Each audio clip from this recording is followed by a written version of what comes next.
H-Town, what's up? You know what time it is. It's time for the best 120 minutes of your day. The Chop Shop, the nation's #1 urban sports talk show, and also your midday sports happy hour. Yours truly, Robert Hatter, alongside Jim Hicks and sometimes Chris Walker, coming to you live from Houston, Texas, but we're broadcasting all over the world via Facebook Live and YouTube Live. And it is Monday morning. It's Juneteenth. And oh my goodness, there's so many things that we're going to share with y'all today. I was hoping y'all be there. Let me tell you something. I wasn't going to send out a notice to tell you because y'all got to understand. Let me tell you something. It's holidays are a day of service to me. And if somebody's going to be on here and they're listening, believe you me, this show, I'm going to crank it up. I just can't help it. But shout out to everybody. Let me shout out to my my starting five. Let me look, and I got several of them. Let me look into all my. It's gonna be. I got some. I got some for y'all who came today. I might have some for you. But let me look. I know we got on YouTube. We got Ivan Pettit. We got Simeon Sims, Joe Lewis. Jeremy Davis, Daryl Anderson. On Facebook, we got Thaddeus Moody, Melvin Dews, Chris Charles, Trey Phillips, and Mindy Collins. I saw somebody say, rest in peace, Big Pokey. I didn't know who Big Pokey was. Y'all know I don't listen to rap, but I heard of him, but I did never heard none of his songs. But rest in peace, young man. Rest in power. And my heart and thoughts and prayers go out to your family. Okay, but I did not know who he was. I couldn't tell you who he was if he came up and slapped me. I know y'all probably know him because y'all listen to rap. You know the old man don't listen to no, if it ain't Jay-Z, who else I like? Jay-Z. Who do we got like? Jay-Z, Young Jeezy, and I did like Yo Gotti until they talking about he was messed up with the young fella. I like Young Dolph too. So, his name is Milton Powell. Okay. And those Cincinnati Reds, Doug, I know you had a great weekend. They swept the Astros. And I don't like that, Doug. And I'll tell you later. I'm siding with the Astros now.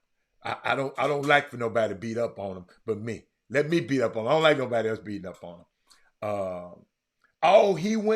He said another JY line. Oh, the guy picked Big Pokey. He went to Yates High School. I did not know. Happy birthday, Rod Wells. What's up, baby? Happy birthday. Let me go back down the line. Happy Juneteenth. I think I said that already. Hope I did. Not happy Juneteenth. I'm sorry. No. No. We're going to commemorate Juneteenth today. Wasn't nothing happy about it. Okay? I'm not going to go. I can't fall into the social structure. We're commemorating it today. It's not happy Juneteenth. I'll let y'all, like Trey Phillips, I'm reading y'all stuff. It ain't got nothing to do with happy. Ain't nothing happy about Juneteenth.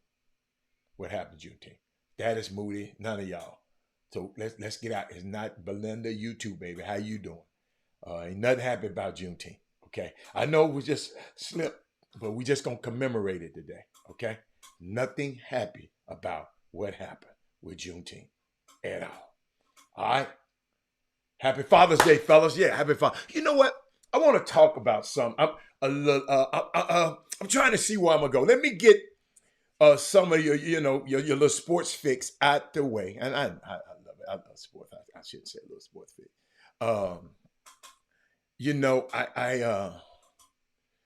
was thinking about certain things that needed to say and what we need to do today. Now I know that I have to repeat things a lot because people don't have a chance to watch the whole show.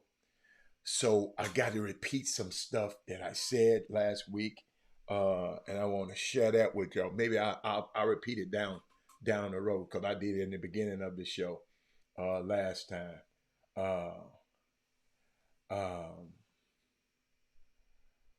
Shout out to TJ Ford basketball bringing home another Gasso championship.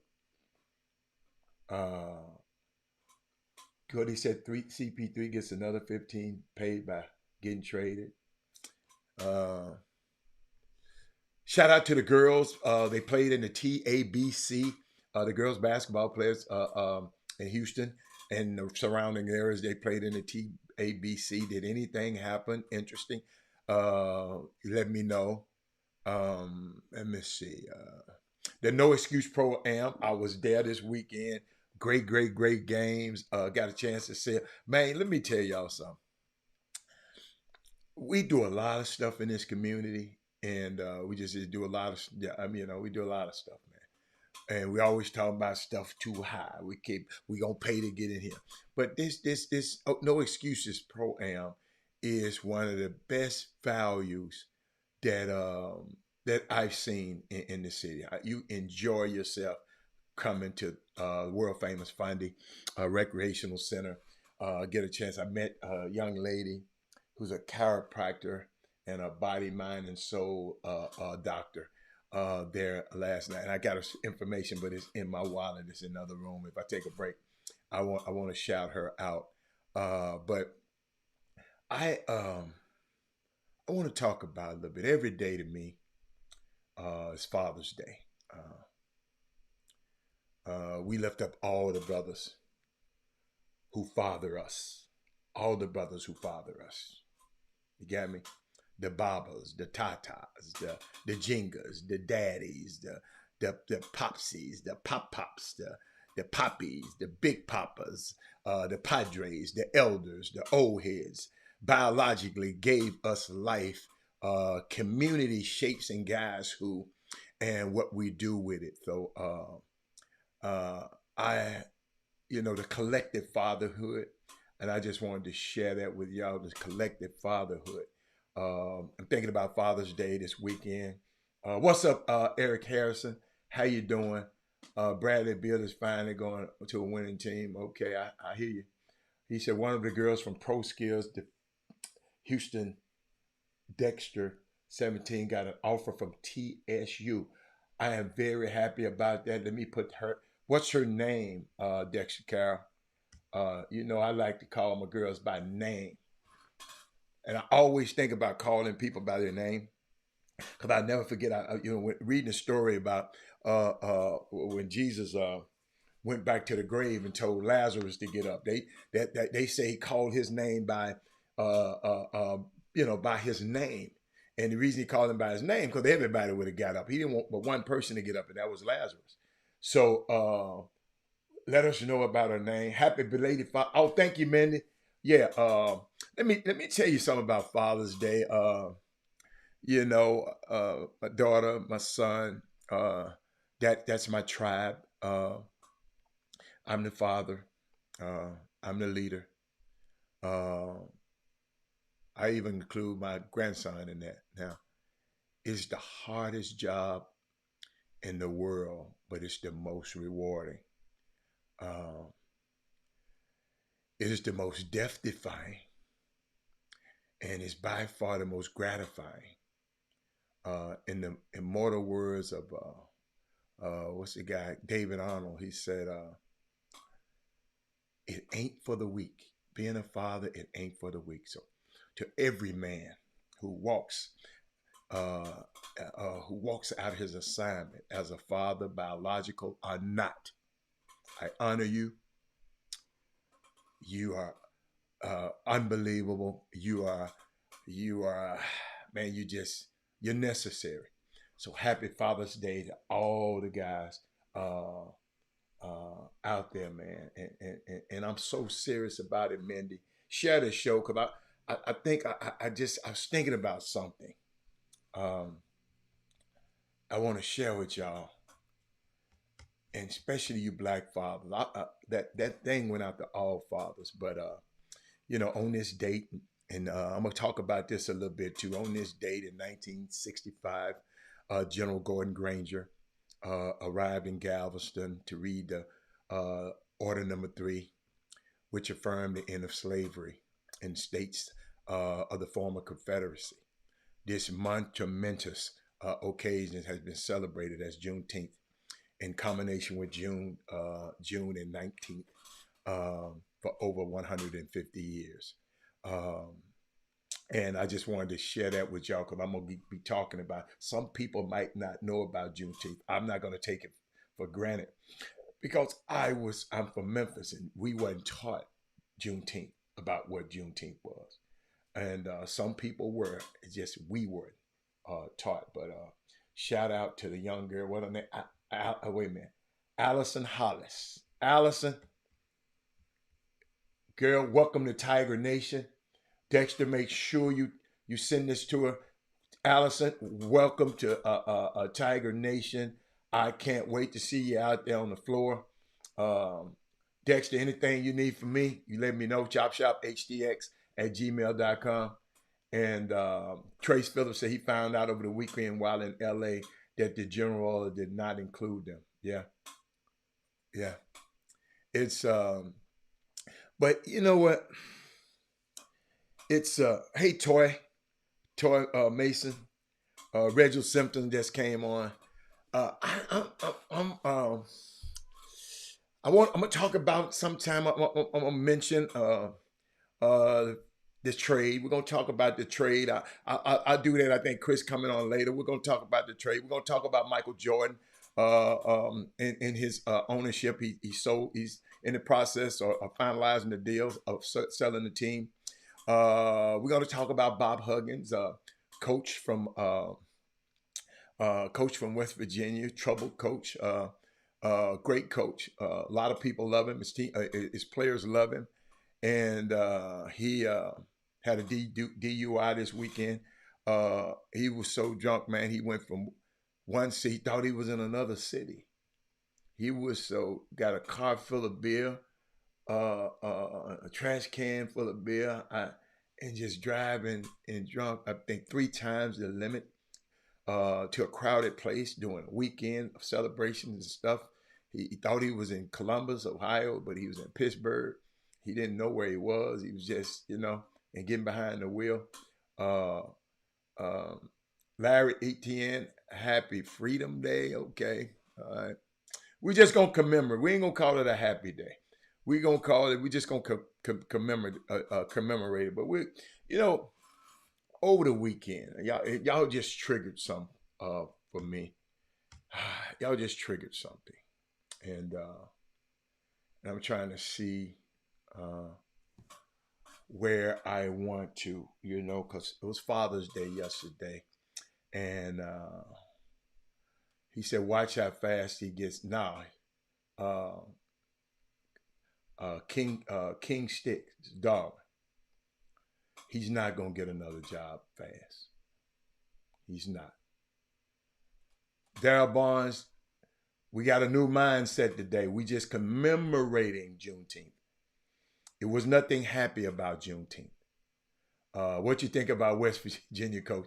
That's what I was talking about, Mindy. That's Bob Huggins. Unfortunate, great man. Have a chance to meet him. He got some things going on in his life that I just can't fathom. That what would make you get in a car and just drive and just keep drinking? Just drive and keep drinking. Well, I hear you talking, man, but you don't understand the you don't understand. You don't, and I'm not gonna even go there with you today. Yeah, your family can celebrate it. It's all right, but really they should be commemorating it, not celebrating it, because it's nothing to celebrate. Just to me, it's nothing to celebrate. He's retired and knowing. What's up? Yeah, calling out for help. But I was thinking about some black men. I'm not gonna let y'all get me off my focus with that stupidity today because this is serious. I was thinking about something, Mindy. But Mindy, I'm gonna come back to the West Virginia coach Bob Huggins. I'm gonna come back to him, but I was just thinking about black fathers, riding around, just seeing our fathers, knowing the guys in my in my sphere of influence, and just watching the things happen, and the guys on this show. That's why, if you know a guy, y'all know a man, anybody, a woman, or whoever, y'all need to share this, because this is gonna be something y'all might want to clip out. But I got it, listening to him, a pastor, just listening to him, and we was just talking about, and here you go. I mean, I don't even know how to start it, but one of the most successful singing groups since the Supremes was girls was TLC. They sold over 72 million records worldwide. The girls were T-Boz, Left Eye, and Chili. Okay, you can celebrate all you want to, Alpha Yo. I don't care where you from. You can celebrate what happened if you want to. I can't tell you. I'm not gonna celebrate it, Alpha Yo. You can celebrate it. If you go back and think about it, it wasn't nothing to celebrate. Just go and think about it. Just think about it. But let me get back to this. Celebrate it all you want to, Alpha Yo. Keep celebrating it. Like I don't celebrate the Tulsa massacre. I don't celebrate Martin Luther King's death. I commemorate it. That wasn't a good thing to celebrate. But I know it. But do what you want to do. I mean, sometimes y'all can lead a horse to the water. You can't make them think though. So T-Boz, Left Eye, Chili, they sold over 72 million records worldwide. Embodied creativity and the culture with their style and with their songs. Maybe long after our lifetime, anthropologists would do well to analyze the long-range impact of one particular tune and the trail of trauma that lies in its wake. Although released on the airways in 1999, I think, it is still pulsating through the subconscious of a whole lot of people in our community. The song is No Scrubs. It starts with a taunting alto decrying a scrub is a guy who think he is fly, also known as a buster. No, I don't want no scrub. A scrub can't get no love from me.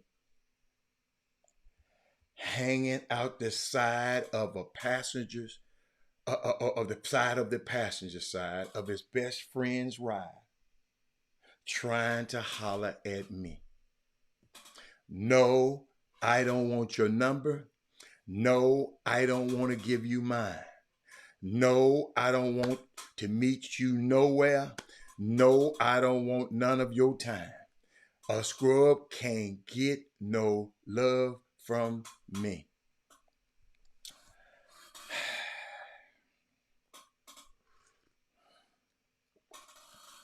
Y'all need to share the show. I want to press pause on the cassette tape and rewind it with a pencil. And I want you to hear what they said over 2 million times just on streaming platforms alone. I need you to hear this, ladies and gentlemen, that the man was dismissed because he didn't have his own car.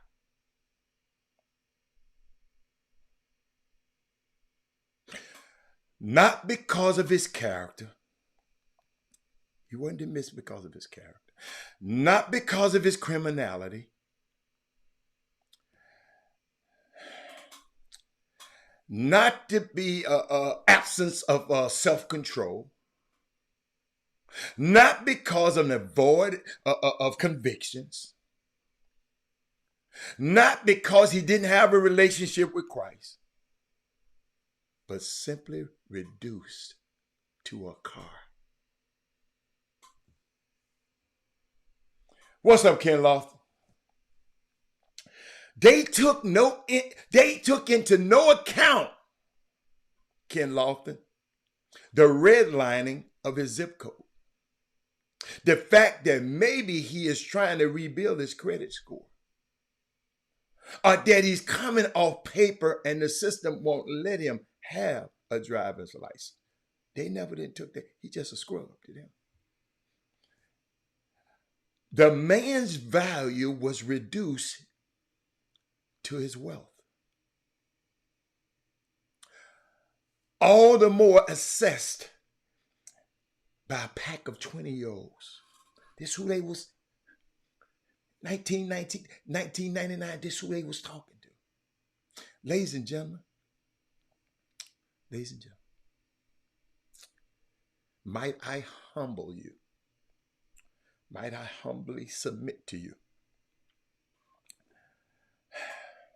that bankrolls and black men always have had an abusive marriage.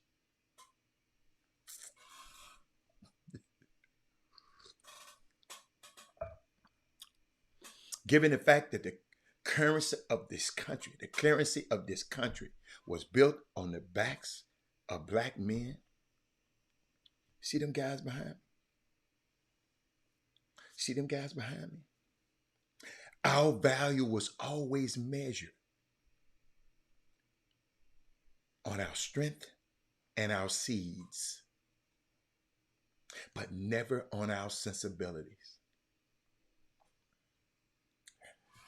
As a consequence, financial trauma impacts the psyche of black males, different than any other demographic in this society. Economists gauge net worth while culture interprets worthiness. This is only exacerbated with pay inequity being so glaring that black men are the only demographic in this nation where their female counterparts make more money. So, as a consequence, black women have more entrepreneurial enterprises, have more degrees, and more home ownership. I love it. This has left many brothers feeling inadequate to walk in the role as providers. We live in a system, hear me, we live in a system where you can go to jail, have your license suspended, and passport revoked for not having paid child support. But the same system doesn't provide job training, job placement, or access to capital. I need you to be mindful that in the welfare of this nation, that when they developed Section 8 and food stamps, the only way that families could receive it was if the black father was not present. You remember Claudine? She had to hide the toaster, to hide everything, hide the man's clothes, because they couldn't have a man staying in the house. Go watch the movie Claudine. And many black fathers were escorted out of the picture. Not because they didn't want to be a part of their family or their children's lives, but they made the sacrifice so that their children could eat and could have a roof over their head. Many of our fathers and grandfathers, y'all hear me now, served this nation nobly. And when they came back, they could not get access to buy a home, could not find capital to start a business, and then they were reclassified as being lazy, shiftless, worthless.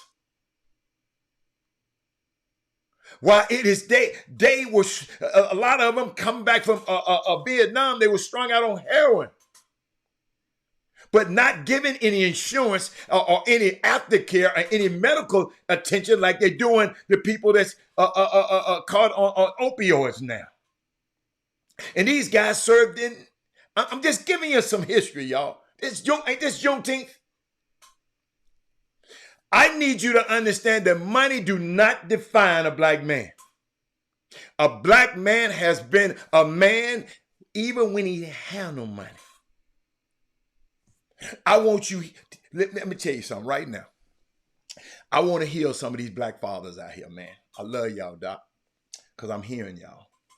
I'm a guy that just been to prison ministry and went and ministered it to the guys in jails all over the country. And by talking to them and experiencing them, it's just unbelievable. Glory, greed, girls was their downfall, the 3 G's. But I want to heal some of you brothers. No, excuse me. I want to heal some of you black fathers who have felt that they were not worthy to serve in this place of honor. It's Father's Day yesterday, right? Because you didn't have a job. Because you didn't have the resources. Because you didn't have the capital. Because you didn't have the fancy car. I want you to know your children, even if you're broke. Your children want you even if you ain't got no money. Your children want you even if you don't have a fancy car. Your presence means more than a video game. Means more than some Jordans, Daddy. Means more than fly clothes. They would rather see you there cheering them at their game, present at their PTA meetings, seeing their homework, and telling them that they can be somebody. And y'all, I defy this nation that has tried to break our black men from reduce them to their bank account. got people writing songs. He's a scrub. But there are black men that are on this feed that understand that Negro spiritual. Before I be a slave, I'll be buried in my grave and go home to be with my Lord and be free. Y'all go Google that and see where I got that from. Yes, I want to cheer the black men that didn't have all the money, but they made all the sacrifices, made all the things that were necessary for their children to have a better way of life. Money does not make you a man. It's just give you the equipment to establish what's in your head and the materials to build what's in your heart. Let me tell you something. Happy Father's Day, brothers. You got me in your corner. Chop Shop, I'll be right back. Let me play this. It kind of got to me a little bit, y'all. I'll be back when I find somebody trying to take. Oh, there it is.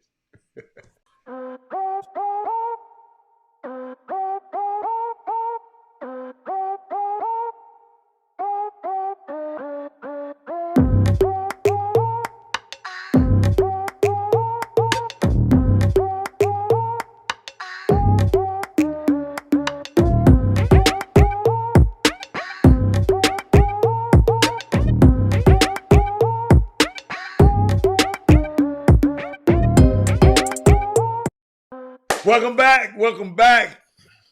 It's Juneteenth. We're commemorating Juneteenth today. It's so much stuff that I didn't know about Juneteenth until I moved to Houston, and I learned more and more and more about it every year. I went a little bit more in depth with it when I got to the about 3 years ago during the pandemic, when I just got into Africana studies and just studying and studying. You know, when you boggle down in a house for 2 years, you better come out with something. And though this y'all getting some of the stuff that been coming out of me for that I've gathered over the last couple of years, but the draft, NBA draft, is coming up soon. What are y'all reading into it? ESPN, they said the Charlotte Hornets expected to conduct a second round of workouts and interviews for Brandon Miller and Scoot Henderson. What's going on there and who would be in the audience? Michael Jordan, including Michael Jordan, would be in the audience that when he just sold the team, but he's going to be he's still going to be a part of it. Maybe I should share that with y'all too. But somebody said something to me, sent me today and said, it sounds crazy. Because they you know how they qualified. Robert, it sounds crazy before I say something. But he said, Amon, what's the kid's name? Thompson, one of the Thompson twins, Amon. He said he got a little LeBron James in him back in the day. He's got the big body type. Remember LeBron James in high school, he couldn't shoot. Very athletic. He was very much a facilitator too. What do y'all think about that? Because I haven't seen overtime elite. I haven't seen one overtime game. So I don't know how good he is. He said the Bradley trade was one of the main reasons I can't get into it. Tell me why. Oh, thank you, Belinda. Tell me why, Paul Moran. I like Paul Moran. I like that.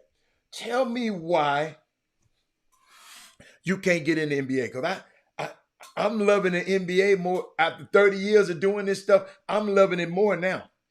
Tell me why you don't like it. So you liked it when the owners had the power. I like it when the players had the power. They're not stacking the team. They're not stacking the team. Dwayne Rogers is in the building. I don't think, you're saying stacking the team. Did you say that when Boston had all the best players? And the Lakers had all the best players? See, Paul, we got to stop having recency biases, Paul. And I understand what you're saying, but you got to have the best players to win. Boston had all the best players. Boston and LA won 16 championships apiece, and they got most of their players in the Hall of Fame. So, uh, so Bradley Beal was supposed to just stay there and keep losing, so Paul Morano can say, "Well, he ain't got no ring, Hatter. James Harden ain't got no ring, Hatter." Y'all help me. Y'all, hey, Paul, if you constantly, you at a company and you constantly around dysfunctional co-workers for years and years and years, Paul, dysfunctional, and you keep being around them and they can't get right, everybody can, and you just gonna stay there, Paul. You can move. Hold up, he got traded. They the dumbass who gave him a no trade clause. So he could. Did y'all know the secret to that? Why he went to Phoenix? You think it's because he's trying to stack the team? Let me tell you something. I'm gonna show you. I'm gonna show you how this life is. Show you how this life is. And I just didn't want my. And I hate it. I should have. Get my son into this business because I could have easily did. But I sit there and watch Mark Ballenstein, a Jewish guy, who represent Bradley Beal. I ain't gonna lie, y'all. We was after Bradley Beal hard, and he beat us out. But his son works for the Suns.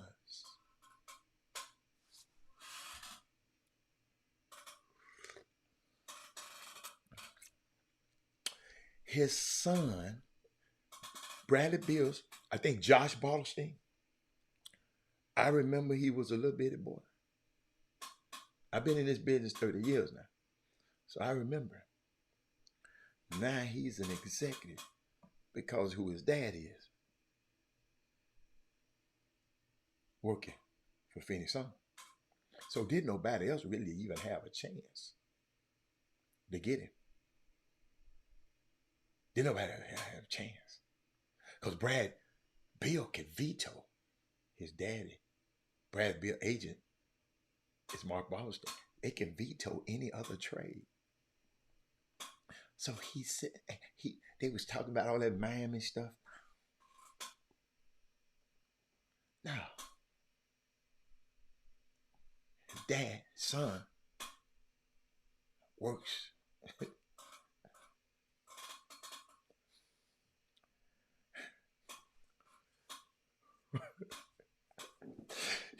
See, I've been coming on this show for years, just telling y'all the power that we have, these black athletes, but we give our power to these other people. Ballenstein, I bet you $100 million if Ballenstein, Josh played basketball.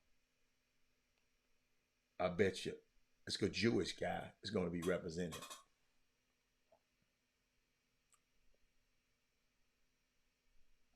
I mean,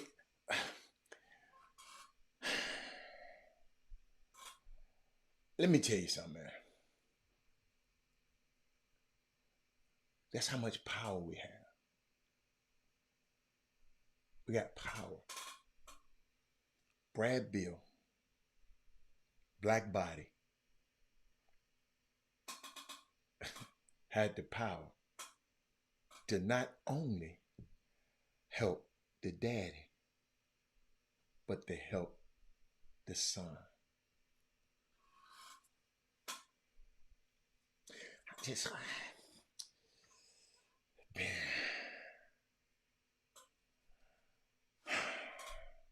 I know y'all don't like to hear that. I just know y'all don't. I know y'all don't. I know y'all don't like to hear this, man. DeAndre Ayton. No, they ain't gonna trade DeAndre Ayton yet. I don't think y'all heard what I said. Let me repeat this, coach. Y'all comment on everything but what I said. Hey, man.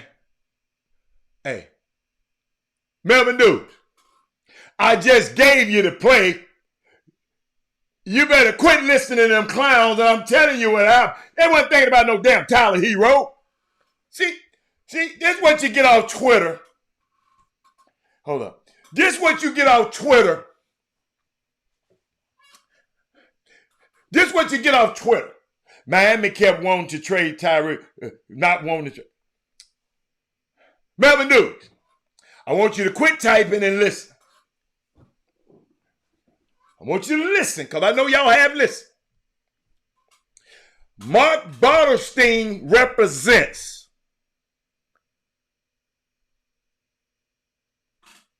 the player. Represent the player.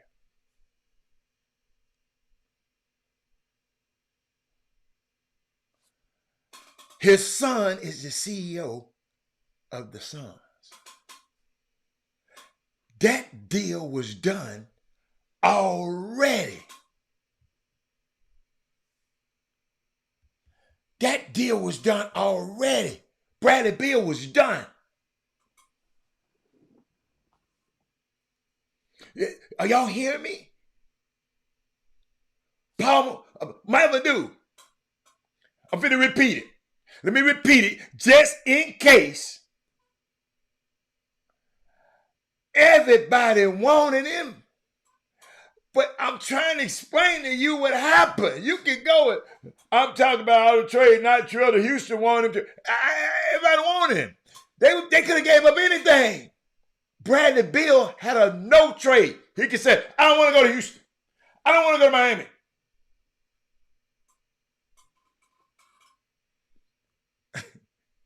I'm telling you how this stuff works. Y'all quit. I know it. I'm just telling you. Think about what. I just don't think. Ain't nobody said nothing about this power dynamic. See these people behind me? They didn't have no choice. They didn't have no choice.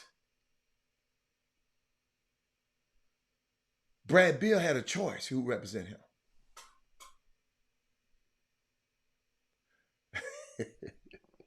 I can't stand Mindy, man. She got the. I don't like Philly no more. Sam and Doc gone. Mindy, I don't like Philly no more.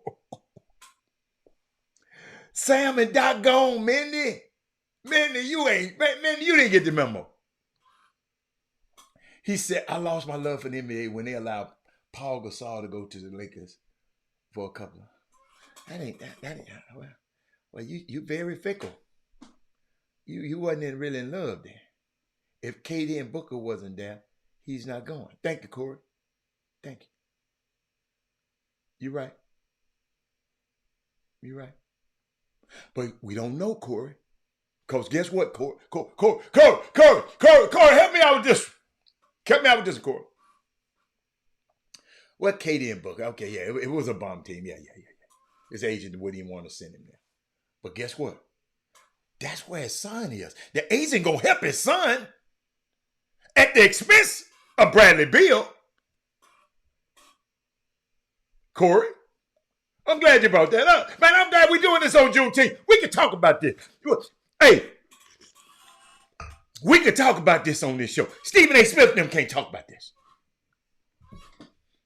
They'll cut them off.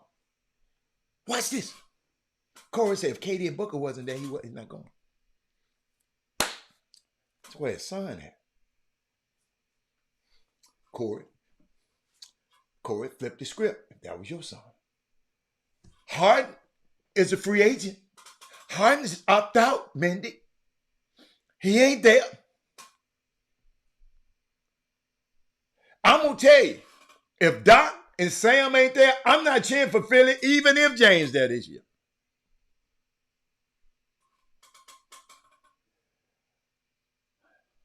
Let's see. How do you on point regard? I know. Dude, I knew Mark Bartelstein when it was just Mark Bartelstein. He didn't switch this thing up and call it Prior to Sports now. He was just Mark Ballerstein, sports agency, 30 years ago. That's why I didn't know what the hell Priority Sports was. I know Mark Ballerstein. Sixers for life over here. I got you. You can have the Sixers. Paul Miranda, they owe the Lakers for Dak for stopping Chris Paul.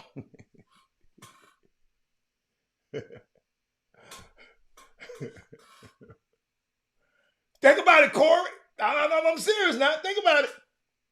Mindy said, hold up, let me see. I said, y'all start talking to me. Hold up. Boy, I wish all of y'all could be on. I wish I could summon all of y'all. Let me tell y'all something. I'm going to make it a way. I'm going to bring all of y'all on the screen at one time. I'm going to bring all of y'all and let y'all talk. At least 10 of y'all.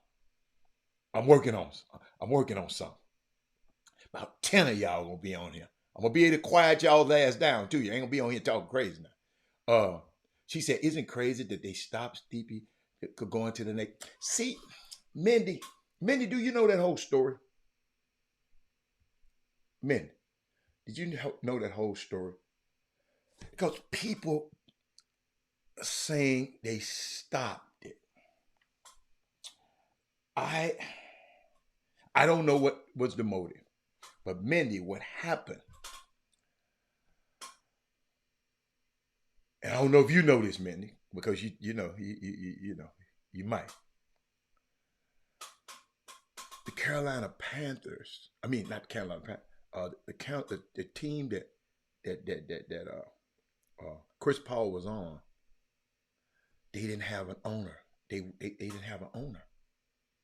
They was trying to find somebody to buy and take over the team. Okay, it was without ownership, right? So the NBA had to be stewards over that team while in this hiatus of not having an owner. David Stern, either way, if he'd have let Chris Paul go, the other owners would have got mad. If he had kept, because usually those kind of blockbuster type trades the owner should be in place when you're making a trade of that magnitude. Let's say, Mindy, you was in line to buy the team, right? And they trading your top assets away from you. You look back and say, whoa. A team ain't that damn valuable without this kid on it. This business. It's all business. David Stern, he could have, but that wasn't good. Just think about that, y'all. I hope y'all understand that. I don't know what Harden going to end up. I really don't. I ain't even thought about it. Kelton Solomon, but like how to say, like Kobe wanted to go to Memphis. Yeah. Draymond Green, thank you, Doug. Exercising, he declined his option. He wants to go play. You know what? Hey, let him go. But how's the Lakers gonna be able to afford it? He turned down $27 million. When you turn down $27 million, that means you're trying to get some more. Where is the more gonna come from? From the Lakers. Duh.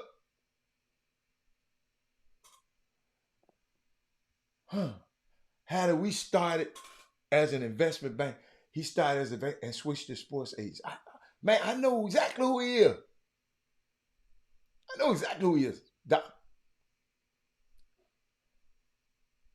That's what happened, Mindy.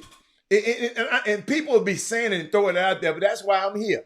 I got you, Mindy. You're going to be as smart as a lady at the office cooler tomorrow. David Stern was in control of the team. The NBA was in control of the team. And you couldn't dare sell off that asset yet. You know, you couldn't do that. I wouldn't want nobody if I was trying to buy the team. What's up, Foley? He said Washington's still trash. Yeah, Washington will always be trash.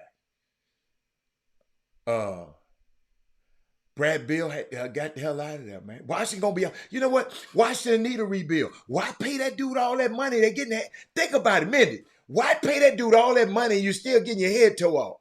They owe that man 200 more mil. I'm not finished. They shouldn't have gave. Let me tell you something. I wouldn't have gave Bradley Bill that much money to save my life. See that? See that? Look at her, man. She can't help it, man. She can't help it. She just can't help it. Ashy Lips go to Detroit. Who is Ashy Lips? Who is Ashy Lips, man? I don't know who that is. Who is Ashy Lips, baby dude? Now that wasn't the point. Lakers are still looking out for the Lakers. I mean, it's that's an interesting topic though, and I'm glad y'all own it though. Y'all really own it. Let me see. Let me give you some more stuff. I think I got some more stuff on the Wizards. I got some stuff about the Suns though, right? I mean, did I put that in the bottom? Do y'all realize this? What Minnie? Where you at with your smart self? What? Hey, this for Minnie. Don't nobody else ask it. And Minnie, don't you dare pick up that computer. Watch this, y'all. This for Miss Mindy. When was the last time that the Suns had a trio to average over 20 points a game? Since you know so. Yeah, hold up. Let me put it back up there with us. What she said. Why is she Googling her butt off right now? There you go. Mindy, this for you. Y'all nobody else answered. When was the last time the Suns, the Phoenix Suns, because they got 3 guys that average 20 points a game right now, over 20. When the last time that happened? I'm going to give you, back in 88. It was back in 88. It's back in 88. Mindy, I'm helping you.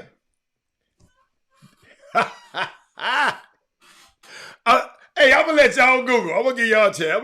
Let me give you a sip. Hot tea over here. Water over here. Oh, man, quit talking about the man physical attribute. Freight back. Google. Mr. Google is here. Mr. Google Freightman is here. Y'all taking too long. I'm going to go and tell you. Kevin Johnson, Tom Chambers, and Eddie Johnson. Wow. Come on, y'all. Come on. Let me tell you some stuff. Let me give you some more about this Wizards and Suns stuff, right? Nope.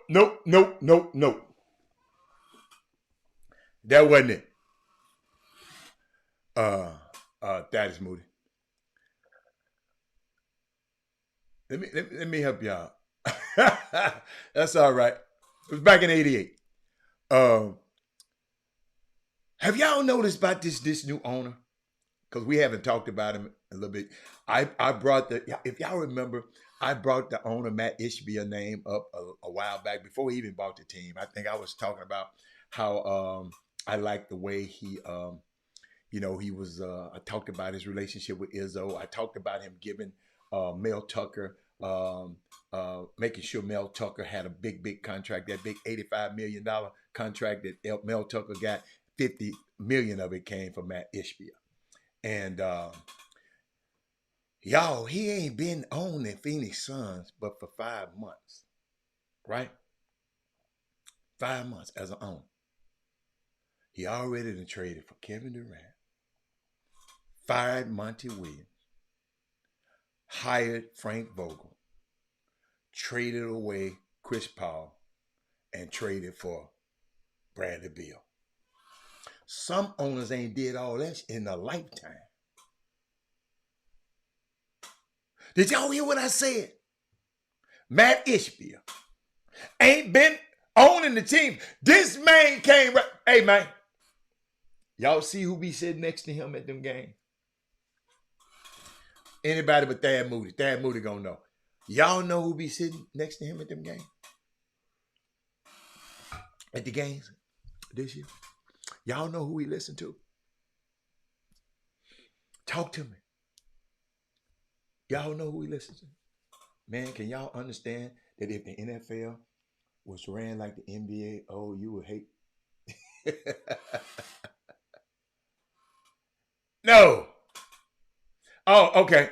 Now Isaiah Thomas, not the little bitty one not the little bitty one who fumbled the bag now.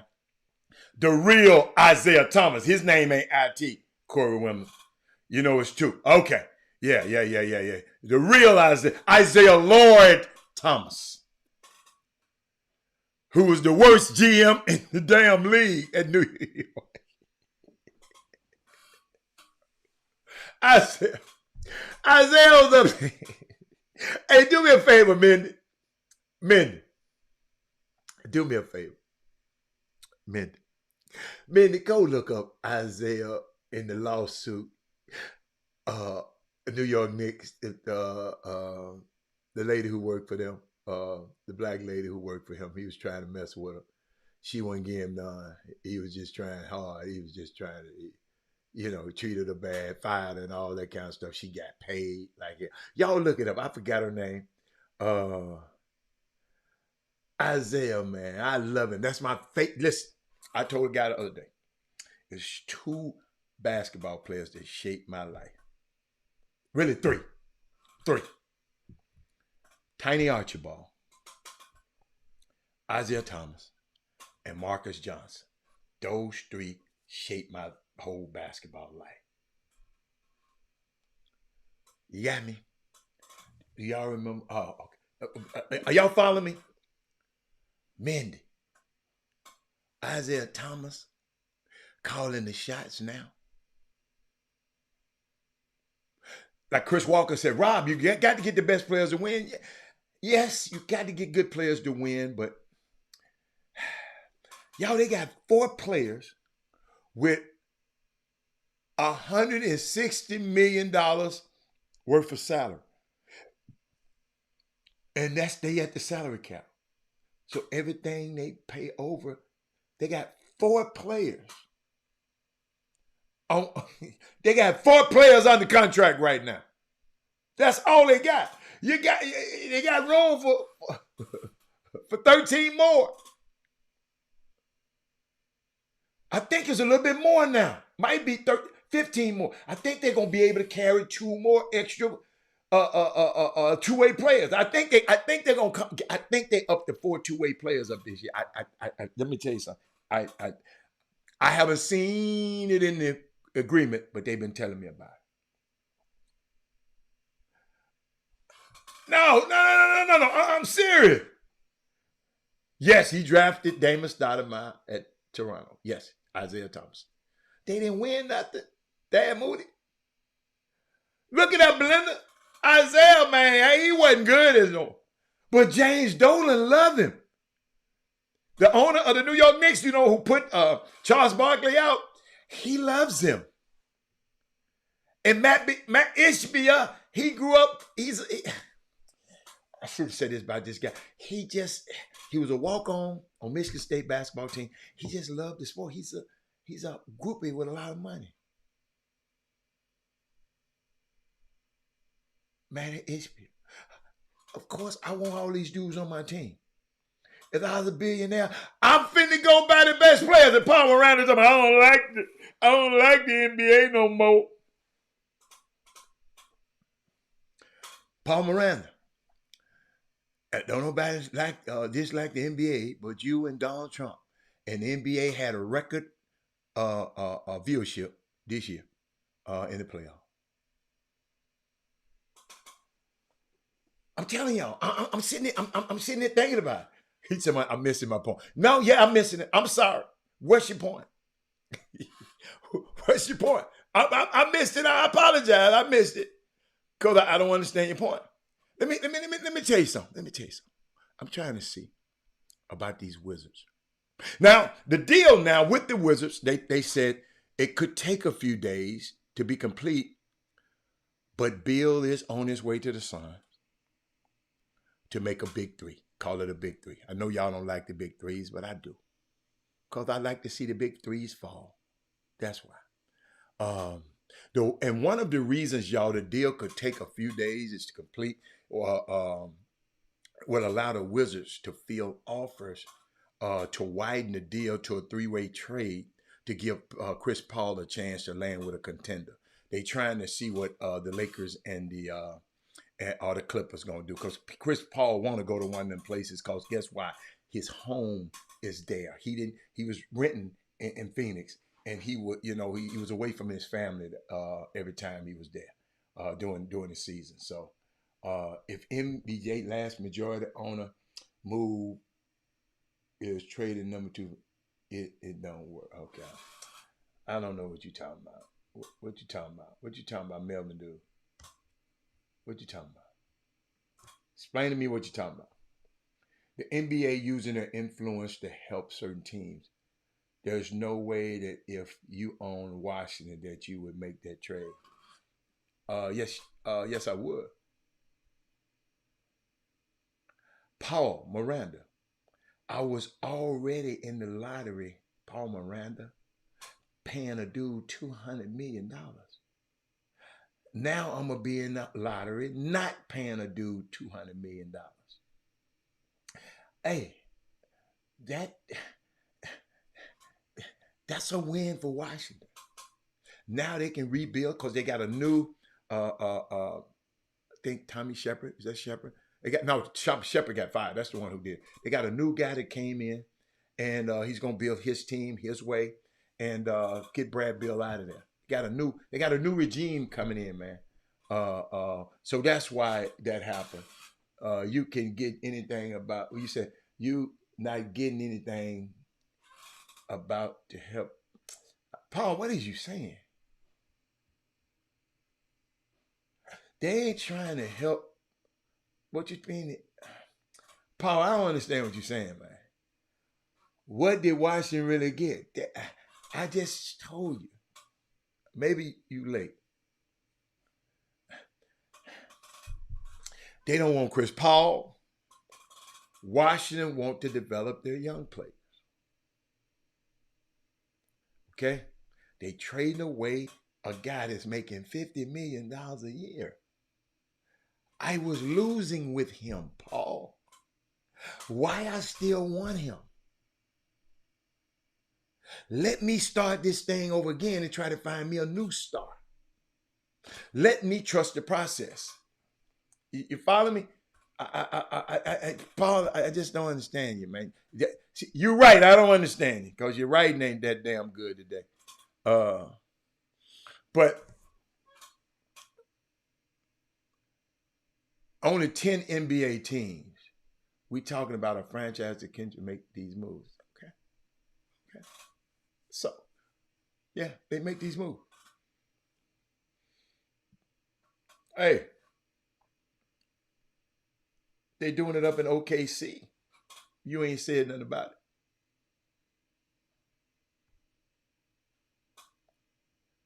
it. What other star they done had other than Bill? Paul, help me. What other star? Michael Jordan. What other star they've had other than Bill? Bill ain't the first star that they've had. Give me the other ones. Paul, I'll wait. Give me the other ones. Hold up. This is for Paul. Let me play this for Paul. Hold on. It's for you, Paul.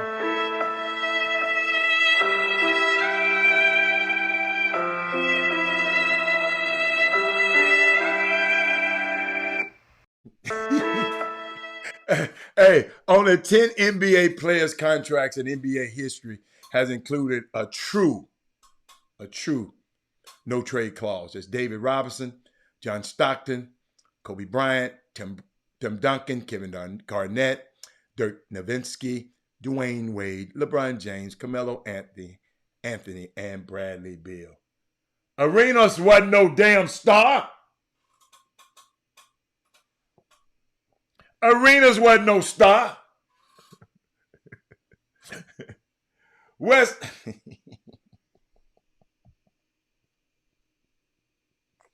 That man said West on sale. Hey man, I'm done with y'all. I'm not done with y'all. Arenas wasn't no star, man. Oh, that's what Paul was talking about. Arenas wasn't no star, man. But here we go. I got some. I got some. I'm not gonna let Paul help me yet. No.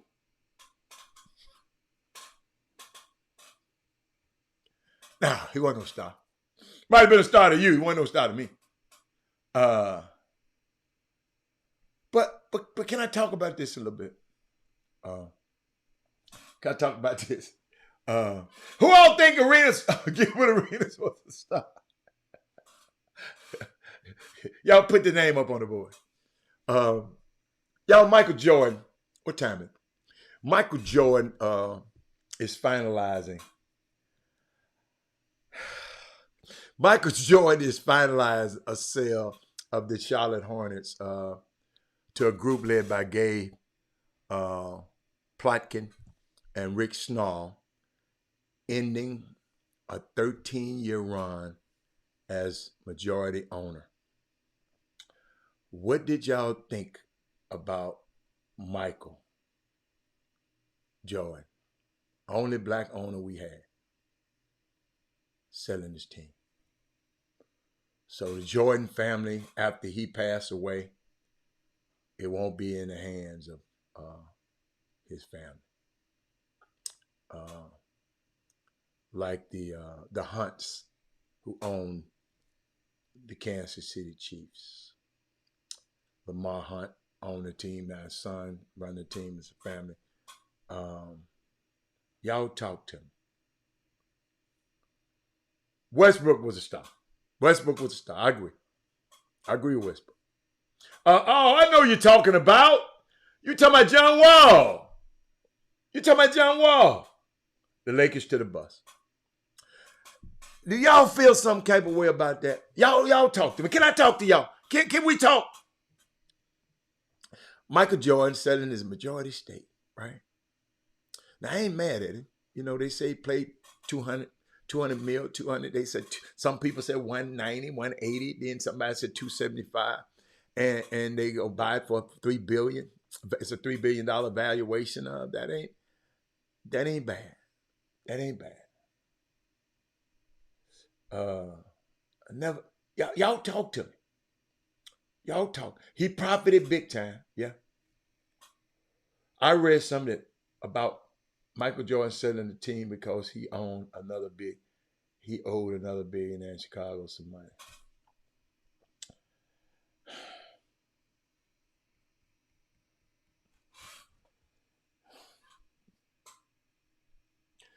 I ain't heard that.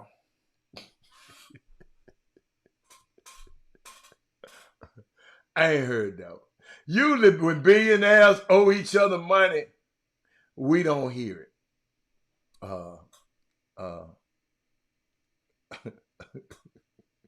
Daryl Barnes. Daryl Barnes, man, I gotta give me. Hold on, I gotta get some. Y'all gotta wake me up because y'all killing me today. Would it make sense for the Wizards looking into considering Sacramento both play? Would it make sense? Wait a minute. What you mean, Aaron? I don't understand what you mean. Well, tell me what you mean. Would it make sense for the Wizards looking into considering Sacramento or Indiana both playoff teams? What you mean by considering them? I don't understand what you mean. I don't know what you mean. I don't know what you mean. It would have been cool to keep it in the family, but where's on? That's a good point. Thank you, Eric. Eric, that's a good point, Eric. Where sounds interesting, and his daughter too. Got a daughter too. It's pretty sharp. What's the sense in teams like this drafting studs only to let them get on their feet wet? Yeah. You can draft them, but you got to be able to keep them. Bradley Beal stayed a long time, man. Go look at, hey, Paul, go look how many years he stayed. Paul, what are you talking about? Bradley Beal's been there. Done that. Got a t-shirt. I agree. Mike's NBA earnings, $2 billion. Hornets sell, $2 billion.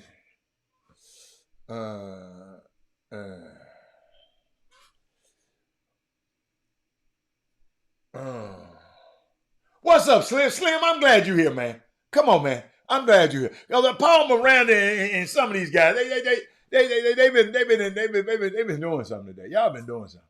I understand that he is selling it to one of the guys he owes. I'll send you the link. Send me the link. But don't y'all know that Eric Harrison can write a story and put a link to it and people will read it and people will believe it? Just because you're sending me the link, that don't mean it. But send me the link. Send me the link, y'all, so I can. I believe it. Bill needs to roll. Yeah, Bill need to get out of there. Selling the guy he owes to. Why? See,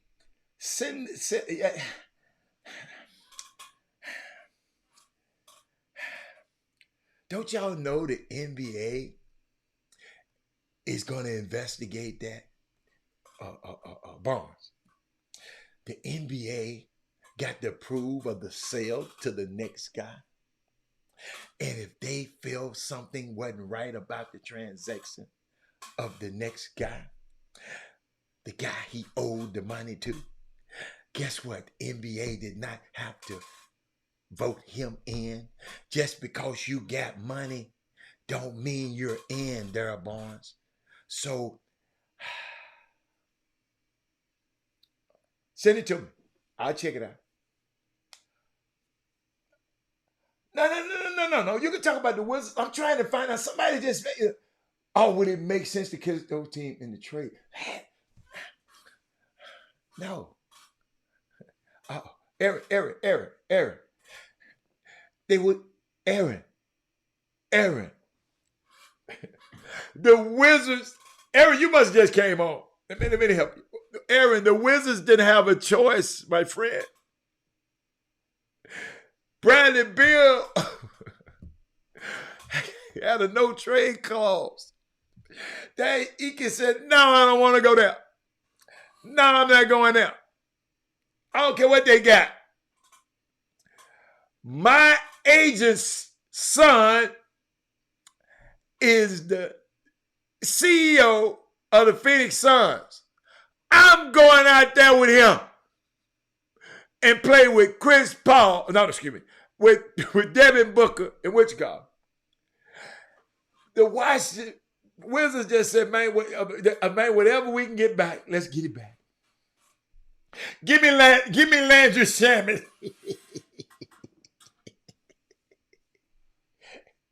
Hey, it's going to be hard to get.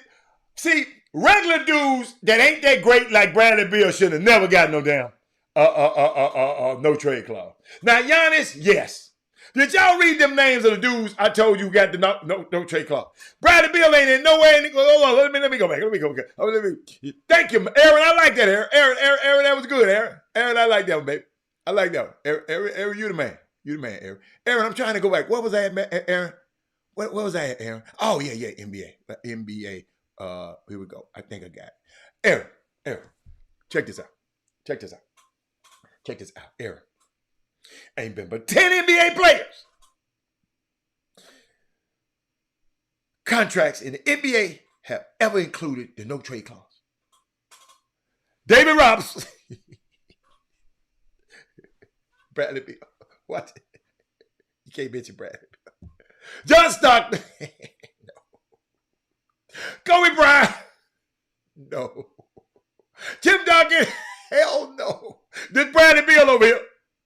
Kevin Garnett. Hell no. Dirk Nowitzki.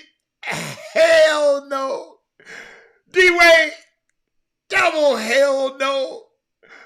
LeBron James. Oh no. Carmelo Anthony. Brad Pitt don't even on this damn list. Now that's some dumbass stuff by Ted Leonis. That's why Tommy Shepard got fired. You gave this no, excuse me, no. You gave this pretty good player a no trade contract and gave him the max, the super max. Wow. Aaron, I hope you kind of understood what I was just saying. I hope y'all follow me. They had a choice for CP3. That's who I was saying. No, Aaron, help me, Aaron, I got you, baby, I got you. Aaron, I'm gonna help you through. I got my homeboy with me now. I got my homeboy that came in. Aaron. What up there? What up, walking? Walking What's like up, you talk. baby? What's up, Arthur? Acclaimed Arthur. What's going on? Hey man, hold on, Chris. I'm right in the middle of just follow me. You know how we Come flow. on, do your Just follow thing. me, Do your thing. Chris. Um, I was trying to explain to Aaron, but I'm gonna walk him down, Chris. Chris, I'm gonna give you something. This me and my boy Aaron's bright guy, bright guy. I love when he make comments. But I'm going to his first one. Aaron said, because we talking about the Brad Bill trade, right? And he said, wouldn't it make sense for the Wizards to look at considering Sacramento or Indiana, both playoff teams, to trade with? I said, Aaron. Hold on. Let me come back. Then he said, I said, Aaron, what you talking about? He said, would it make sense to consider trading with those teams in the process, Chris? It's Aaron. It's my boy Aaron, right? Yeah. Yeah. Uh, which is good, Aaron. Aaron, I like that. I like that. Then Aaron come back. Everybody else talking. I'm looking for Aaron's comments. I'm not thinking about y'all. He said they had a choice for three CP3. That's who I was saying, but you're right. Oh, I got you. So young. What I was trying to explain to him, so there's something that I knew all the time. See, Walt, that Mark Ballerstein Oh, represents. right. Mark Ballerstein's son is the CEO of the Phoenix Suns. Coach, I hate to say it because they're gonna set somebody tampering, and don't use this show, but this stuff been working. My daddy is the agent over here of this player. Ain't he gonna do something to help his son? Absolutely. So I, Absolutely. I just be wanting our people to know the power our black bodies have. that, hold on. Bradley Beal is not only help Mark Ballerstein's generation, the dad, but he helped his next generation and his next one. Because if they go out there and win, his dad is, guess what? His son going like he's a genius. They ain't gonna even think about James Jones, who went putting all these deals together. But coach, our black bodies are very, very valuable. It done made a whole lot of money for a whole. You see them ones? You see them So black what we bodies? doing? What's that? You see them black bodies behind me? Mm-hmm. They built this country. That's all, coach. It's Father's Day slash Happy Father's Day. Happy Father's Day to all the fathers. Even you a biological father, because you done helped a whole lot of kids. You done been a father to a whole lot of kids. That I know. I ain't got the broadcasting, but I know. Yeah. But what's up, baby? How you doing? What's going on? Not much, man. What's the word? Man, we just, I'm just talking to my boom boom room, man. These people are so we got that Aaron and Paul Miranda is giving me a run for my money today. They they What they about what? they're just talking. We just talking. So, We said, I don't know if we talked about if I said something about you. What do you think about last week? Kendrick Perkins and Jay Will was getting into it about international players and players from the U.S. basically talking about the culture of the international players and the way they grow up. what they're exposed to. They come over here, they're not handed everything. Giannis and Joker having to, not thought of as being stars, become league MVPs, and juxtapose that with a Ja Morant, with a Zion Zion Williams. Williamson, and whoever else you want to throw in there. About we just give them the keys to the car, and they really never really have to earn it. The culture is different. Why is it that all of the MVPs are coming from Europe? And basketball is a sport that we created. That's the number one sport here. Football, obviously, number one, but the way soccer is in Europe, basketball is here. It's our sport. Why is it that these people are overtaking us? I'll make this quick point, and I don't know the numbers now.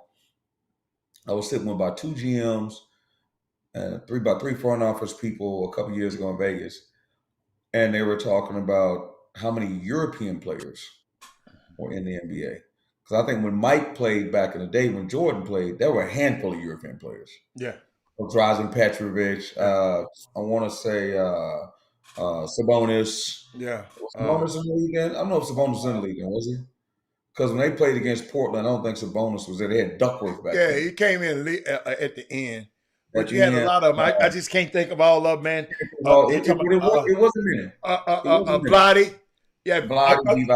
Yeah. Oh, you talking about when Jordan came in? Oh, okay. When Jordan came in. Kukoc. Kukoc, and Kukoc came in at the end of Jordan's little reign, right. But there just weren't very many players. Now there's over 100 in the league. Wow.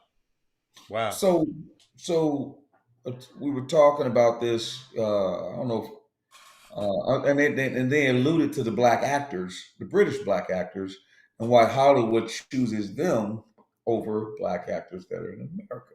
Mm-hmm. So they're trying to make that parallel and saying that.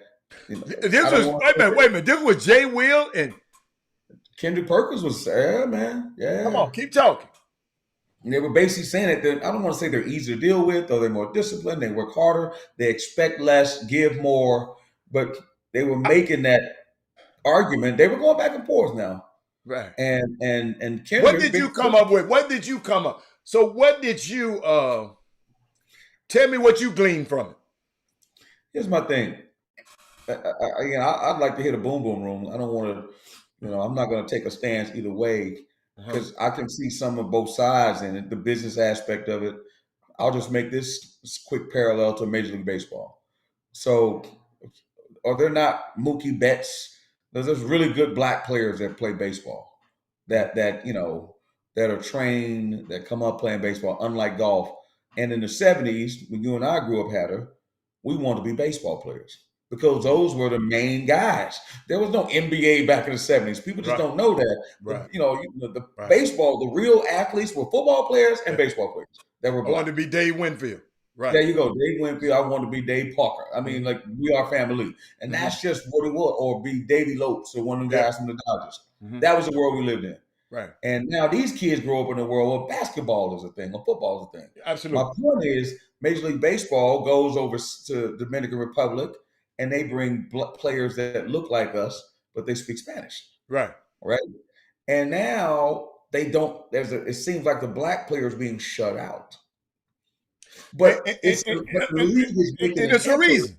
Yeah. Right. The league is making an effort to do that. And those foreign players are cheaper. Right. But it's by design. Yes. So the question is, okay, well, if there were players that were good enough here, would it even matter? Would it even matter? Because it's a business, what they're doing. Doesn't matter if the players are good here. But if I get a young black player over here, I'm gonna have to pay him like he weigh. Right. Getting these guys over there, I can get a Altuve for $5,000. Right. And he gonna work and work and work. These folks over here ain't finna work for no $5,000. Chris Walk. And you're right. But the other thing is how they train them too. Yes. They trained them. Yeah, they got They got academies over there and stuff. Yeah. Okay. Right. So my only point is, when it comes back to the NBA and it comes back to what's going on now, is the NBA shifting? And remember, this is our sport. The hood basketball, black players, New York City, span out to the It has country. shifted. Yes, it has. It's a global league now. I understand it's a global league. I get that. But So I'm saying people it from started all in over the America. world gonna love the game and pick up the game and get better at the game. I agree, but it's centralized in America. I get it. But the Yes, lion's share of the money, the 30 teams are here in our country. yes. And what I'm saying is the kids that grow up, because I'm making a argument about AAU, about Mhm. summer basketball, which is more prevalent here than anywhere else in the world, and what we believe we can get from it, because the draft is coming up. And the culture of what's going on, and that's what Big Perk was alluding to, is that what are we teaching our kids from that younger age, right? Before they get a chance to have a chance to see if they even or is someone that would even be in the hemisphere of being an NBA player, are we, I don't want to say spoiling them, are we creating an atmosphere, right, that it's easy to attain, or you don't have to be disciplined, or you don't have to work hard, or you can just put some highlights on social media, or it's something that because it's American, it should be something that it's yours, it's not theirs. And these other kids are coming from other places in the world, hungry, like you said, Altuve, they'll play for $5,000, right? Not Victor Wembanyama, who's 7'5". They got another dude I just found on their team is going to be a lottery pick on his team. Yeah, Columbine. Right. And they said, Belong. I got it from a scout, Mhm. only off 4 games. So that kid, there's another kid that's probably paid 200 games they don't care nothing about. And they're going to get this dude, make this dude a lottery pick. And you know what I tell him? I said, listen, put him in college. I bet you couldn't bust a grape. You put him in college. Let him come over and play in the American system. But the people that are making decisions, a lot of them aren't former players, Hatter. A lot of No, them aren't basketball they're people. not. They're not.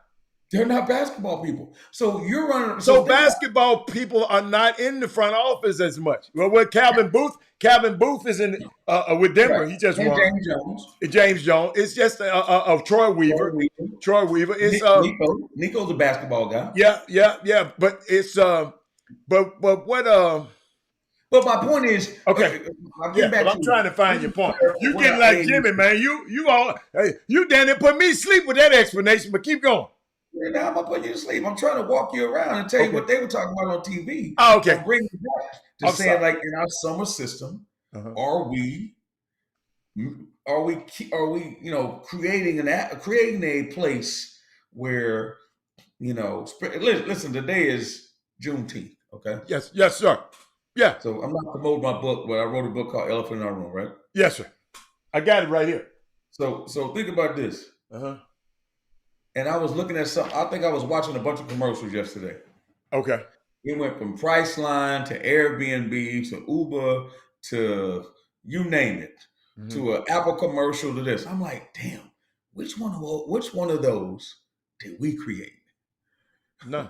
I'm going, they went to hotels.com. I'm like, there was a Ford commercial. I mean, it went the whole gamut had to Yeah. ESPN. I'm like, which one of those did we create? Yeah. Like, okay, we built this country. Okay, yeah, we built the White House. Okay, which one of those did we invent? Think about that. We make up, what, 12% of this country? Mm-hmm. And done a lot. We got billionaires. We got famous people, Beyonce, Jay-Z, But not Patrick none of Mahomes. these tech companies just knocking it out of the park. We don't own none of the tech companies. We're not the two richest men in the world now is Bernard Arnault and Elon Musk. Okay? Bernard Arnault, all that stuff you wear, the Louis Vuitton, Moet and Hennessy, that all the luxury brands, the Chanel, the Dior. He owns all of that. And you're right. What do we own? No, I'm just asking. We like to be consumer. Huh? Okay, so what I'm saying is, what do we own? So let's say this: we don't have a bunch of black people running around that's saying they don't want to own nothing. I don't believe that. No. That's not true. Right. We have black people who have means of wealth. That is true too. Uh-huh. You mentioned before about the Denver Broncos and how they've made a pointed effort Mm-hmm. to, put African Americans in power, give them opportunity to buy part of teams. Mm-hmm. LeBron obviously is a stalwart, and he's trying Mm-hmm. to own everything if he can, Mm-hmm. right? Jordan just sold the Hornets, got $3 billion out of it. Mm-hmm. Tyler Perry's getting ready to buy BET if he hadn't bought it already. Mm-hmm. So we clearly have people out there Mm-hmm. that are doing things, but it's all what? Entertainment, Yes. sports. That's all we've been. What's all we've been at So entertainment. we can't. So you're saying we can't pivot? We can't do nothing I else, think Tyler. we That's what can. you're saying. I That's think what you're telling me. no, I did not say that. I love my people. I know my people, but maybe I just don't know. I'm not that Chris. If I had some, I haven't been brilliant enough to come up with a concept like Elon Musk or Stephen Jobs. Just didn't invent nothing. Hold up. I watched a movie the other day. I mean, obviously, He didn't invent nothing. He just innovated. He saw something and made it. Oh, there was a he line made that it he said. attractive. Huh? The What'd you line say? that he, the line that he made, that he said in that movie that struck me, What'd because he say? obviously I have a startup company. He says the job is not to make it better. The job is to make it different. I'm like, oh Different. wow, Yeah. make it different. Hey, We don't have hey, to be hey, ideal. We don't Malcolm. have to be Dale. Just be different than them. Hey, Malcolm.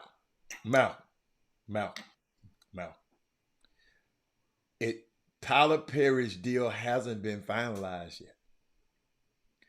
That's why Chris said if it hadn't been finalized yet. Go check yourself. You can't go look up Butt Crack Sports. Gonna tell you everything, Malcolm. I'm just trying to help you, man. When you see that thing, but that's where it originated from. Butt Crack Sports. And I'm just trying to help y'all, Chris, because Chris, and I know you going there. I'm just trying to help people sometime because Chris, I got what I wanted to share with you. I'm trying to keep this thing off the screen, but I was thinking about Michael Jordan the other day, and we just gonna have a conversation. He's no longer the owner of the Charlotte Hornet. Um, he brought a team, like you said, in 2011, 12. It's different reports. Some say 180 million, some say 275 million. He made money. Yeah, made money from Bob Johnson, another black man. He bought, and the team was named the Bobcats. Chris, walk with me, Chris. And Chris, me, being in Charlotte, I know a lot of people in Charlotte. Byron Dinkins, great friend of mine that lives in there, coach University of Charlotte. A lot of people in Charlotte I know, but I didn't realize a lot of people were not happy. Oh no, at all. With Bob Johnson at BET. I'm talking about as an owner of BET, Okay. because I know a lot of people in the industry, right, that have worked for him, and they said he built an empire of destroying black people for a number of years. This is what they said with his content on BET. He said a bunch of people said, hold my beer. You know how the people say, hold my beer, and I'm after you, Bob. I'm finna go do the same thing. And they were telling me about it. It's sad when you sell your company to a white company, to Viacom, and the black people that work for you said that they being treated better by the new Viacom people than you were when you were there, Bob John. These people that I know that work for him, right? And he has been on the wrong side of history, y'all, many times. I'm not hating on. I'm just giving you some information because Bob Johnson, Bob Johnson. But when you get to know the people that work with him and worked around, Deborah Lee, she just wrote a book. Y'all need to go get that book. She telling that's who the wife.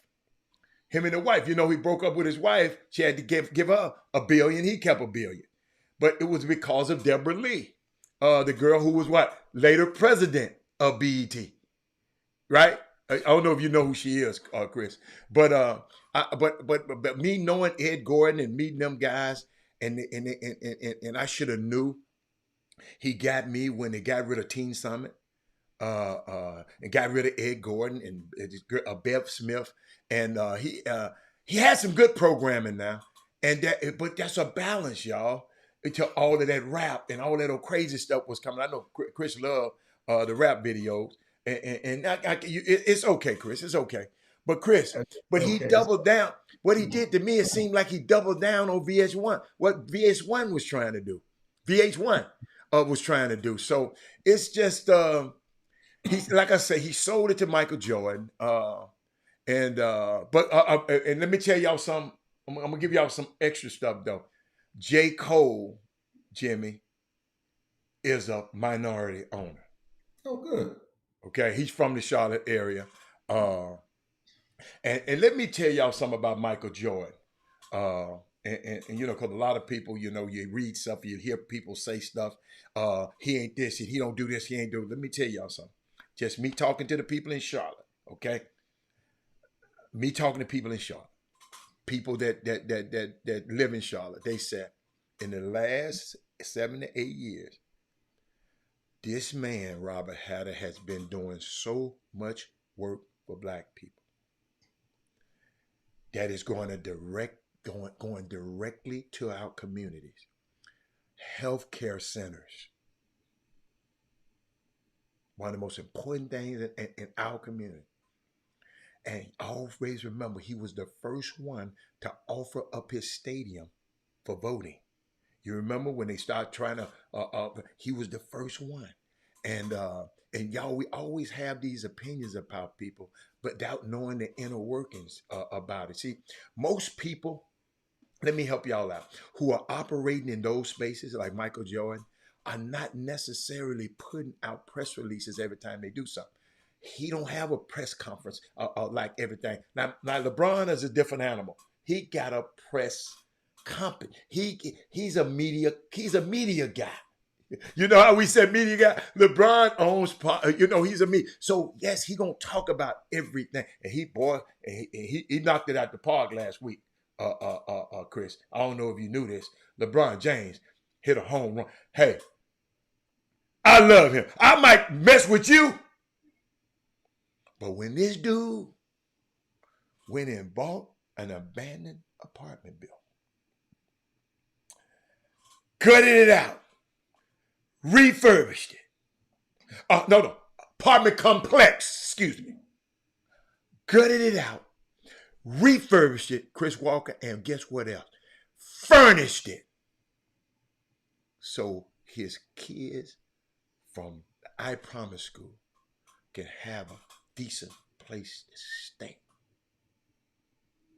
Chris Walker, this man grew up. His mama going from place to place to place, getting put out everywhere, going place to place to place. And that man go do that. And you know, LeBron James, I just So let me ask you a question. So we're talking about giving back, right? Obviously, he has the means, right?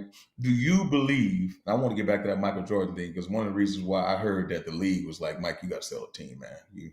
You won't build a practice facility. You won't do this. Like Charlotte's probably one of the worst places to play in the NBA. Oh yeah, Mike just didn't put no money into the team because no, he right. cashed out. He cashed out. I mean, it was a great business.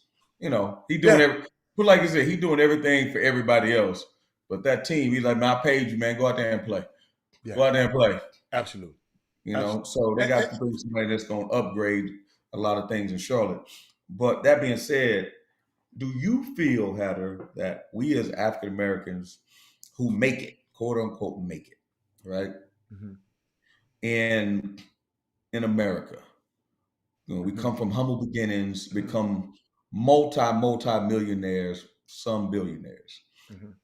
Is it our responsibility Mm-hmm. to give back to the communities that probably help uplift us to the point where we become global superstars? Because again, there has to be some crossover Absolutely, effect to become a global superstar. But at the absolutely, end of the day, they don't accept you until absolutely. we stamp you. So now, when we have some of these issues, like their companies, you have young kids out there that are super smart, intelligent, in fashion and in technology that want to start companies. We're talking about why don't we own some of these places? Why didn't Instacart? Just name them all. because you need fundraising. You need someone to give you a loan, but not even a loan. You need money. Access to capital. But keep going. The capital. Okay. You feel that, and I know you said something about Serena, she's putting something together. Do you feel that that's our responsibility when we make it? Because in other cultures, they may not have that responsibility to feel it because it's there and they never have to worry about, can I go to the bank and get a loan? Well, can I sit in front of a VC and if I have a great idea, will they give me money to go make it happen? Not even give me money to make it sometimes or make my dream come true. A lot of people get money to fail, Hal. That's what an investment is. They know they can make 10 investments, only 2 may work out. The question, there's those 8 that work out. Who are those going to? So what I'm saying is, when you come back to us, because I know for myself, if I had $100 million to $1 billion, places like HISD and stuff like that, places I come from, I'm giving that money to them. I'm giving that. We're gonna do this. I don't care what Sylvester Turner say. This is what we're doing because money talks. Because I understand in certain communities, like a LeBron, which is why you brought that up. LeBron knows. LeBron, you got $1 billion, dude. You started with nothing. You got $1 billion. What are you going like? What do you want your legacy to be? What do you want your legacy to be? But I think that's what he wanted to do. I think some people, y'all. See, I keep talking about movement and memory. We got to remember, if some people help, if it wasn't for certain guys in the NBA doing a certain thing they did, or the Kirk Floods in the world, it wouldn't have been no LeBron James wouldn't be able to do what he's doing. If it would, so I believe in it. I believe in giving. Let me tell you something. I'm going to tell you what I really believe. God didn't bless me with all these resources just to keep for me and my family. That's just how I believe. I don't know how nobody else believe it. And anything I can do to help, because guess what? If these guys behind me, I'm gonna get, if they just had a quit and they wouldn't help each other, we wouldn't be here because they was trying to wipe us out. Anything that came on this side of the soil, they were trying to wipe us out. So, of course, man, I think it's an obligation. And I'm going to tell you something about us. We got to be vigilant right now, okay? I really, really want us to be vigilant right now about all the kinds of media out here, y'all. What is the cost to our community? How we engaged in some of these things. We click on anything. What is our responsibility, Chris, to me, and clicking on these toxic things, on giving these people, making them bigger, making these platforms bigger, based on your engagement with them. Quit engaging with all of these. If it ain't about helping your community, quitting it. All you're doing is making these guys more popular and more bigger and more big. Guys like Tucker Carlson and all. Quit engaging with them people. We have to be intentional about how we interact and also holding our people accountable. That's why Chris Walker always said, y'all, we got the power to make this show the biggest show in the country. All you got to do is push share and like and thumbs up. No, you got to push the boulder uphill. That's what you got to do, right? You got to push the boulder uphill. You got to throw a football 100 yards. And my thing is, as I said before, I really want you to answer this because, I mean, it's hard for me to understand. It's not hard. My thing is, and I said to someone before, I love being a kingmaker. Right? Yes. There's people that love it. Like I love to be when somebody call me and I can make something happen for them. Oh, me too. Like there's people that I need. You need things from them, but I love. Yeah, I mean, a friend in need is a friend indeed. Mm-hmm. So let's break that down. What is a friend in need? Is a friend indeed. Man. Come on, break it down. Break it down, Bob. If don't nobody needs you, you might not be a friend to nobody. Let me break that down again. Don't nobody need you, then who are you a friend to? A friend in need. Is a friend in need. So my thing is, who are you a giver? Who have you helped? What's your help bank like? Who have you woke up today and said, you know what? I'm gonna help 5 people today. I'm gonna find a way to help 5 people and bless them today. They don't even know it. God put it on my heart to do this, not receive, but to give. Because I tell people all the time, right? You don't have to do anything for me. I'm a giver. Because guess what? The man upstairs, his blessing is way bigger than yours. Man, keep it. You can have all of that. Pressed down, shaking together, running over. He do it big. I do it small, but he do it big. But at least I do it. So my thing is, did you wake up today saying, you know what? I'm gonna bless somebody today. If you wake up every single day, you say, listen, I'm gonna bless one person. Imagine if we all woke up every day and say, you know what? I want to bless 5 people today. I don't know. You do it however you want to do it. I want to bless 5 people today. I'm going to say yes to something I normally say no to. Right? I'm going to wake up every day and change that habit. Right? And that's the thing. If everybody wakes up doing that, said, I'm going to help somebody today. I'm going to help. And listen, Harry, you know the parable, the rich man giving part of his wealth and the one guy giving $1, and which one is greater? And God says, the one that gave all he had. Yeah. And my thing is, I'm not even asking you to do that. I'm just saying, in order for us as a community to rise, right? Right? In order for us, they talk about the health industry, and they talk about you have a rash on your arm. There's a rash on your arm. And they say, well, go to the store and get some topical cream to put on top of it. And I'm like, yo, you might be right. But it comes, sometimes there's something going on the inside that's manifesting itself on the outside. And all you're doing is putting something on the outside to relieve those symptoms. But what's going on the inside? So no matter what, we want other cultures to accept us. At the end of the day, how do we feel Juneteenth? How do we feel about ourselves when we look in the mirror? And if you look in that mirror, are you being a good steward of what those people behind you had, what they had to endure to get us where we are today? Well, you can see LeBron James do what he's doing. Well, you can see Michael Jordan make $3 billion. What have you honored that? That's the question about Juneteenth. Have you honored that? Because not one of us probably could have gone through what they went through. Not one of us. You don't have to travel with a green book. Some of you don't even know what that is. Yeah. You know what I'm saying? Like none of us, colored, white, you can't go here, you can't go there, you can't go past the Mason-Dixon line. Half of us don't even know what that means. Coach, and guess what? They were not respective persons, even the athletes who they couldn't stay at the hotel with their own teammates. The artists couldn't. They definitely couldn't. You talk about certain artists. I remember Sam Cooke said, man, I'm not going down there. I'm not going down there. For what? For what? Go down there for what? So they can treat me like I'm less than a man? I'm not going down. So what I'm saying is, if you don't know your past, no matter how forward-looking technology may make the world look, right? The world still has color.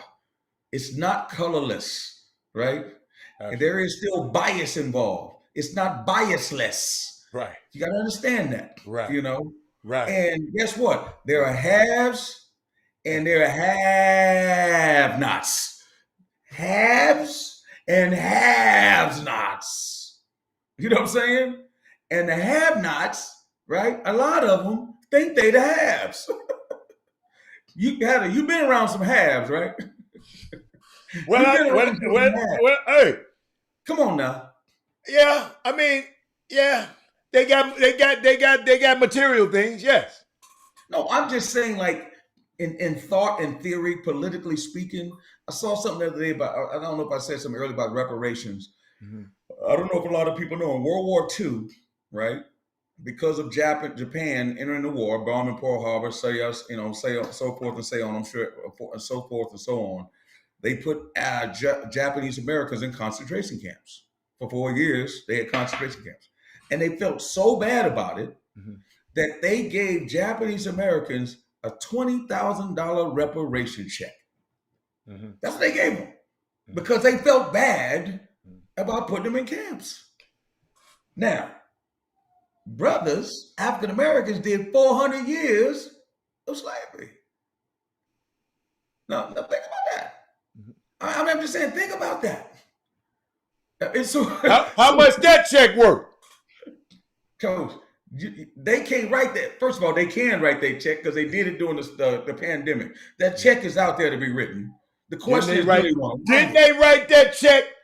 Come on now. Some of them still getting that check. Hold up, Chris.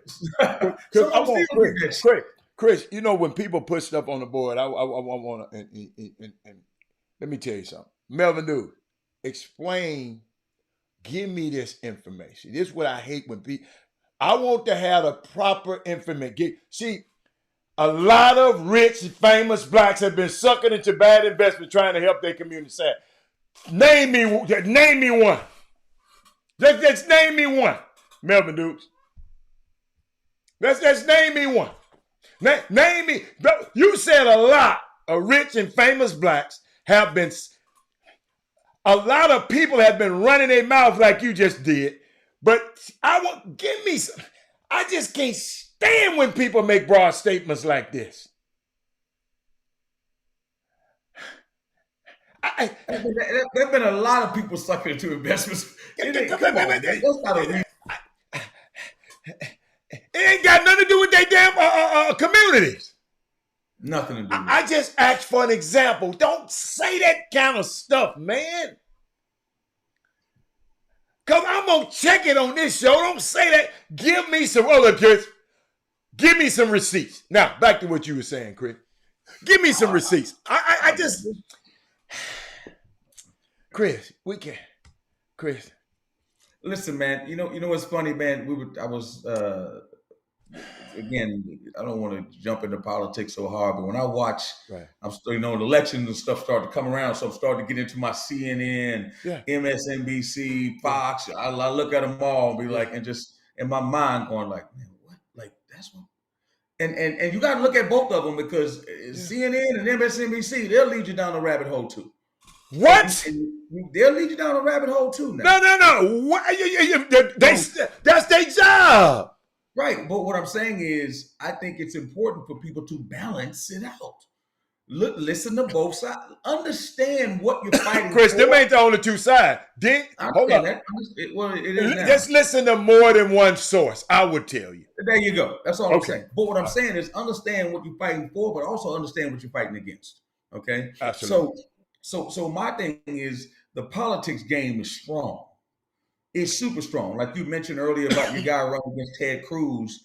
And again, a history, Juneteenth.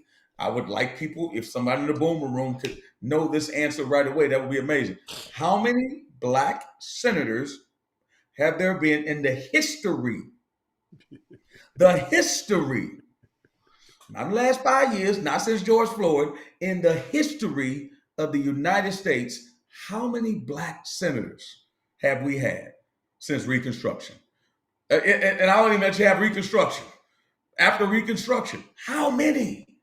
And then what I'm trying to say is you'll find out how hard it is. And then when you give me that answer, right, because I'm sure you're going to have to Google it, then tell me how many black governors there have been in the history of America. Have there? The history. Now, and look what I just put on the screen. You got a whole lot of Sheila Jackson Lees. You got a whole lot of them, right? But I'm talking about winning a state election, a statewide election, right? Where they can see someone who looks like me or you leading that state, right? And I'm telling you right now, that to me, because I know there are a lot of them that are trying. There's a lot of them that are trying. But to become a senator or become a governor is a very, very, very, very hard task. That's why I ride with Obama, because I'm like, hold on, man. So nobody can do this and nobody can do this. And you just did the whole thing twice and ran it back and probably could have ran it back a third time. No. Oh, you talking? Oh, you're the president. Okay. Oh, man. People don't. That's what I'm saying. When people start running their mouth, I'm like, you really don't understand, what's really going on in this country, or not even going on in this country, how hard it is. Forget about, I'm not even trying to pick us up, how hard it is to do that. You just don't understand how hard it is. Like how impossible, right, it was for that to happen. Like my great grandmother was still alive when that happened, picking Right. cotton and thinking like, what do you mean? All the stuff I seen, I didn't do. You mean we could be the top? Yeah, the top guy. Bad dude. Bad dude. No matter what they say about him, bad dude. Bad dude, bro. Bad dude. You know, and so Juneteenth again. If this is not a time to reflect, because you got to realize in the state of Texas, you see, Mars said 11 and 252 years. I'd like to know how many in the last 50 years, because I know Obama was one, and Cory Booker's another one, and I forget the young lady before Obama, and then Kamala Harris is Not 4. Kamala Harris, that's 3. Then it was another lady. It was another lady. If she was in for Obama, she was for Obama after Obama. But you know what's funny, man? When I hear people talk about Kamala Harris, disrespect. Yes. Disrespect. I'm like, bad woman. Listen to y'all, man. Mm-hmm. Do y'all understand what that woman did? It's like saying with Tiger Woods, it's like trying to find the Easter bunny. It's like saying Santa Claus is real. Right. Right. The state of California. Yeah. Understand it. How many senators go from every state, Hatter? 2. The state of California. A black woman. AKA, y'all disrespect. She is the vice president, the first of ever. Man, come on, man. Go, talk, Red. No, disrespect. Our people disrespect. Yes. Disrespect this woman. Man. And guess what? They gonna disrespect her because they don't lack an example of her. I'm talking about the social structure. So that's why when somebody like us say something about this one, Robbie, man, I studied what happened in California. She was badass woman out there too. She didn't take no gain. All them programs she built to help people, and y'all talking about she locking up criminals. That was her damn job. She was the top cop. Come on now. Did that job too, by the way. Yes. Yeah. Did that job too. Yeah. And we talk about, and we over here with Hot Wheels in the state of Texas. Come on, oh man. My God. Man, don't listen, man. Black folks, wake up. Come on, man. Okay. Like, come on, man. If y'all in the state of Texas in the Lone Star, come on. Like, please get invested in elections, get invested in politics. And the gentleman that's trying to unseat Ted Cruz. Yeah. All it takes is, let me understand. Let me make y'all understand something. Raphael Warnock. No one knew who this dude was until those girls from Atlanta Dream got behind this dude and started a movement because Kelly Loeffler was running against him and on the team. You gotta understand, everything got a starting spot. Everything has a genesis. That dude owes them a debt of gratitude. Oh, he would not be in Congress. No, sir. In the seat right now. No, sir. Pastor at a church. Come on, man. Yeah. You're telling me Ted Cruz can't be unseated? Georgia is about as red can be. And whoa. And look, and the power of that brought a wave to vote for Ossoff, Jeff Ossoff, the first Jewish guy to ever be out of jail. You got to realize, y'all, just in about 50 in the 50s, they wouldn't allow Jewish synagogues in Georgia. And now a Jewish man is representing Georgia. And so what I'm saying is, man, every time you think the world is, man, God is looking, man, he got his hands on this thing. Yeah. But you know what you got to do, Howard? You got to try. Yeah. You got to try. You got to put some effort into it. Input equals output. Come on, man. Why you thinking I'm put movements together? You got to fight for stuff. Why you thinking I'm making that post on the screen, right? This young guy, Terry Chinko, this young kid's serious. But I'm gonna tell you what I love about him. You know, he went to school with Lil Rob, right? So, you know, you always told me, you said, man, we got to find our own and raise our own. So I'll never forget, he's 28 years old, Chris. 28 years old. I said, whoa. I said, hey, player, You got to be 30 years old to be a senator. Get what he told me. He said, I'll be 30 years old when they swear me in, when I get sworn in. I like that I confidence. said, what?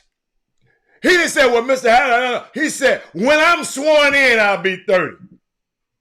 Love that confidence. I That's where it said, starts. wow. That's where it starts. He going all over the state right now. And y'all, I put that up there for y'all to donate to the campaign. Donate to the campaign. When I put that up there, yes. If you want change, you got to do this.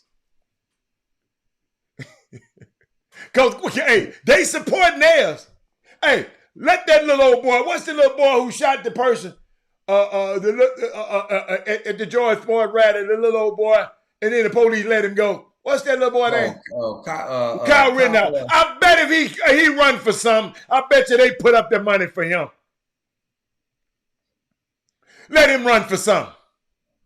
Nah, that's crazy. Them folks gonna put up that money, man. We got to put up the money for our people, man. And guess what? A little bit helps from everybody. Just give. I don't care what it is. $5, $10, whatever it is. Give to us. Up on the screen. Yeah. What else you got, Walt? It's two. Huh? It is. As a man thinking. Right? You know that's my book. And we talk about we talk about what we want. People wishing for things to come true. Right? Hoping for things to come true. The audacity of hope. Right? And in this book, there's one quote I like to use all the time. Come on. And it says, and it's real simple. And I'm gonna grab it real quick because I sometimes I butcher it. Take your time. Don't butcher. Men are anxious. These words, certain words, are anxious to improve their circumstances. Men or women are anxious to improve their circumstances, but are unwilling to improve themselves. You want everything to change, but you don't want to change the way you see it. If we're sitting here telling you, hey man, you can get mad about the system all you want, but you got to change the way you look and think about the system. We got to get a different plan of how we attack the system if you want it to work, right? You want your circumstances to change, right? But your circumstances aren't going to change till you change yourself in the way you see it. It's just not going to happen. And it's not made that way. You got to put some action into what's going on. You got to learn how to galvanize people, bring people together. Somebody got to be the glue. That's the only way you have a chance. And guess what? There are going to be some willies along that ride. Coach, there are going to be some willies. There was willies with Moses. There was willies with Harriet Tubman. That's going to be willies. Who are you not to? You know what's that? How dare you not to have a Willie on board? Jay-Z had Willies. That's why he had to go start Rockefeller. Everybody got Willies. Don't let people talk you out of something that we know, right, could change the trajectory of our ethnicity and our race, the way we see this world, or the way we're perceived. We're not just entertainers. You're right. We did build this country. If we build it, why are we not getting the reparations of what we built? Because it's not that we're not demanding it, but sometimes it's how you demand it. And you don't have to apologize. You can be unapologetic about what you think you deserve, not what you want, what you deserve. But you got to believe you deserve it. And you know what else? Some of us don't know why we deserve it. You know what? You just made me think about, because I was just thinking about this quote. And you know, like some men see things and they ask why. Some men see things and they ask why, Chris Walker. But I dream things that never were and ask why not. Why not, Terry Chinko? Why not? We got the powers. A lot of people don't like Ted Cruz. Some of his own people. I'm just sitting back and watching, man. I'm just sitting here thinking about why I dream things that never were. This ain't never happened in Texas. Nah. And I said, why not? It never happened in Georgia. It never happened in Georgia. It never happened in the White House. You preaching, Rep. Y'all got, hey, they tried Beto O'Rourke. That ain't gonna work. It's not gonna work. Not gonna work. You know what I'm saying? Not gonna work. So again, some people feel like it's pushing a boulder uphill. But guess what? That's what, you know what Terry Chico would be called? A disruptor. Yes. We need someone to disrupt the system, disrupt what the people think can happen in the state. You look at what the governor is doing. I mean, I mean, if you're paying attention, Yeah. look at what's going on. I'm like, how can this man sleep at night? When they finally got the attorney general, I'm like, how could they turn on him? I'm like, how can this dude sleep at night? I mean, there's a number of things. I'm from Texas. Coach, I just told you what he did. Coach, hold on, Chris. What would make you sit down and sign a bill saying the construction workers having too many water breaks in this 100-degree heat? I got to cut some of these breaks out.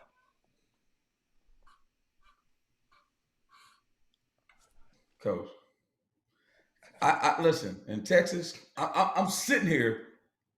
I get it. You know, you got your cities, you got Dallas, Houston, and Central Texas with Austin and Dallas. I mean, Austin and San Antonio, right? But those are heavily Hispanic. And the question is, I mean, it's not enough of us, but you got black mayors in Dallas. I don't know if the mayor's black in Dallas now, but you get a black mayor in Houston, which means there is a constituency out there that will vote for African Americans. They're Democratic. What is going on in the state of Texas? So that means the rural areas are, again, I don't want to say people are voting against their own interests, but Lord have mercy. This dude just doing the most. Coach, it's really theater, Coach. I was watching the documentary on Arnold Schwarzenegger. I'm like, how the hell did Arnold Schwarzenegger become? Again, it was a recall. How the hell did a movie star become the governor of California? I mean, listen, and you see what's going on right now with your man. And all I gotta say, no matter what side of the street you're on, right? Which one? I'm not pick again. You know me. I'm always putting my toe in the water and taking it out and just being just the most apolitical. Which guy you talking about? I'm trying to see. Don't worry, I'm gonna tell you in a second. Okay. Adam, if somebody accused me of stealing, misogyny, lying, cheating, who's hiring me at what job? Can I get a job at UPS? Can I, would 7-Eleven even hire me? Would Sonic hire me? And we got a person that has done God knows what. Forget about whether he did it or not. And everybody around me has gone to prison but me. And yet people are voting for someone or will vote for someone to be the most powerful dude in the free world, knowing that's the case. Now, again, if that person looked like me or you, what would the narrative be? What would the narrative be? I'm just saying, I don't care if you're white, black, Mexican. What would the narrative be? Can I help you a little bit more? Help me out, brother. Help me out. I cheat at golf. Okay. I cheat contractors. I cheat investors. I cheat workers. I cheat students. I cheat on my taxes and my business records. My charity foundation was shut down because of my fraud. I sell worthless Trump bucks and NFT cards. I've been indicted for fraud and found liable for sexual assault. But vote for me. Unbelievable. I mean, now listen, like, I want to run for the mayor of Houston. I want to have the same portfolio. And I'm going to say, vote for me. Wow. That is, I mean, I don't even know. He almost rivaling Clarence Thomas to me. I mean, I'm sitting there, I can't.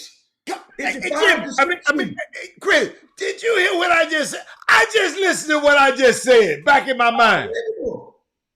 Say it again. I don't think people I said, understand. y'all check this out now. Because I told you about golf reveals character. I told y'all that. But Oh, I so you cheat. still don't believe my 90? You don't believe my 96? No. I cheated golf. I cheat contractors. I did never got paid for the guys who built the Taj Mahal and did all that work on the Taj Mahal and in the Trump casinos in Atlantic City. I cheated my investors who helped me. I cheated my workers. I cheated the students. And when I said students, he had a Trump college and didn't get no degree and didn't get no education. They sued him. I cheated on my taxes because I didn't want y'all to see them. They didn't make me give them up before I came. But everybody else did, though, right? Yeah, everybody else did. I cheated my business records. My charity foundation, I cheated on. It was shut down because of my fraud. I sell worthless Trump bucks. He sells Trump bucks, y'all. Fake worthless NFT cards. I've been indicted for fraud and found liable in sexual assault. I done treated women bad. But vote for me. Okay.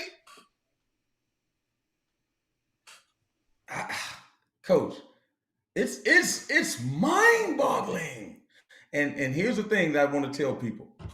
It ain't Jethro from the farm. Stop thinking it's just them. No. Stop thinking it's old Jeb. No. Stop thinking that. It's somebody that. sitting right next to you. Yes, sir.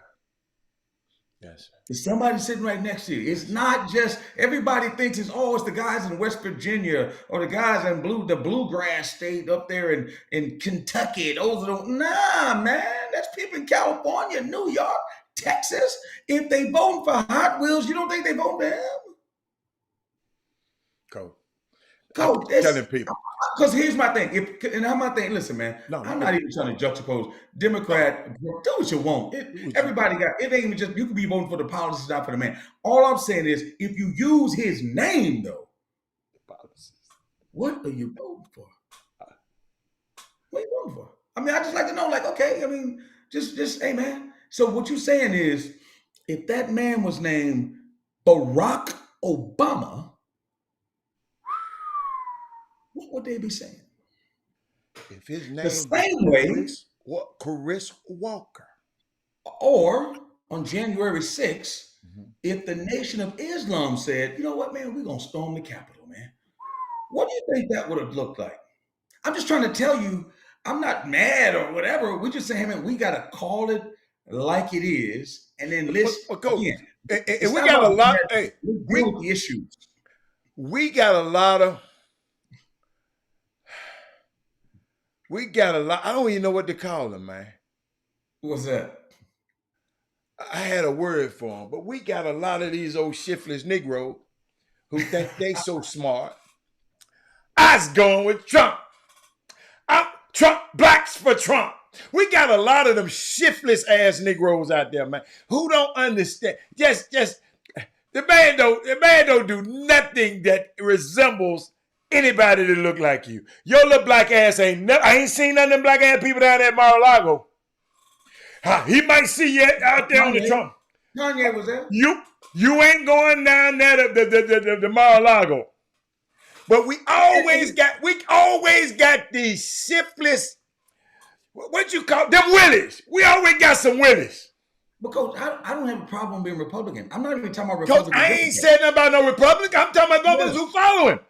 Yeah, it's some people who ain't listen. Coach. Notice I never mention a party. Yeah. I never mention a party. You ain't gonna. I don't even talk. All I tell y'all is, I know I've been watching and monitoring the votes for the George Floyd bill. Yeah. And the John Lewis bill. Yeah. And I'm not going. I know it's one party is voting for it 100%, and it's another party holding it up. Now, guess who them goddamn parties is? That's what I want you to. Guess who them parties are? You can talk about Democrat, they playing both sides. I'm just talking about them two bills right there. And what you said, Chris, you told us this about 2 years ago. 2 years ago. I'll never forget when you came on here and said, look, y'all better get all y'all can. Oh, yeah. From this George boy, because it's finna, that gravy train, Stuff that like George Floyd gravy train has ended. All that diversity and inclusion, they gave all them folks them jobs. Now those jobs are gone. Greg Abbott. Oh, my God. I mean, it amazes me. Again, listen, Juneteenth, let's celebrate it, but, we don't have to be apologetic today. This is our day. And what I'm saying is look in the mirror. And all I'm saying is if you can look in the mirror, whether it's your child, whether it's your church, whether it's your job, no matter what, whether it's your friendships or relationships, if you can stomach the person that says, you know what, as an African American, I'm doing the most for my community, or I'm doing the most for me. Whichever one you can live with is cool. Yes. But as for me and my house, what are you doing? Yeah. And so my thing is, and I believe this, and people don't have to subscribe to this, we are called to do more. I'm sorry. We have a tougher climb. We have to help each other. The village, we are the village, and it takes a village to raise us. I'm sorry. That's how I feel. Yeah. It is my responsibility and my duty. I'm not old. I'm not outdated, because I believe that it's my job to help Robert, to help Jimmy, to help Alan, to help this guy, to help that guy. And hopefully my legacy is, right, through knowledge transfer, I pass that down. And you know what? Forget about knowledge transfer. I'm talking about character transfer, because that's my character. You see what I'm saying? As an African-American man, a proud Black man, that's our job. And anybody telling you anything different, you know what you do? Stop listening and stop following them. Please. Please. Stop. I love you, Walt. My opinion. Hey, Walt, in the beginning of the show, I gave, if you didn't see the beginning of the show, go back and watch the beginning of the show. And it's going to be so how you end it this way. That's all I got to say. If you got a few minutes, go to the beginning of the show and listen to what I was talking about, Father's Day and our Black fathers. Oh, yeah. And go back. I know you hadn't listened to it, and how you just framed how I framed the beginning of the show, and you came and gave it a great, great, great ending, man. Thank you so much, dude. We got to try this again. Every time you come on here, you do me like this. Not bad. But good. I just wish. I mean, I know great things happening in your life. So we can talk about some. Listen, there's a lot going on, and I'm gonna run. And the bottom line is, man, I'm not gonna say we got to do better. You know what? I'm not gonna say that. We got to do more. How about that? Do more. I like that. Do more.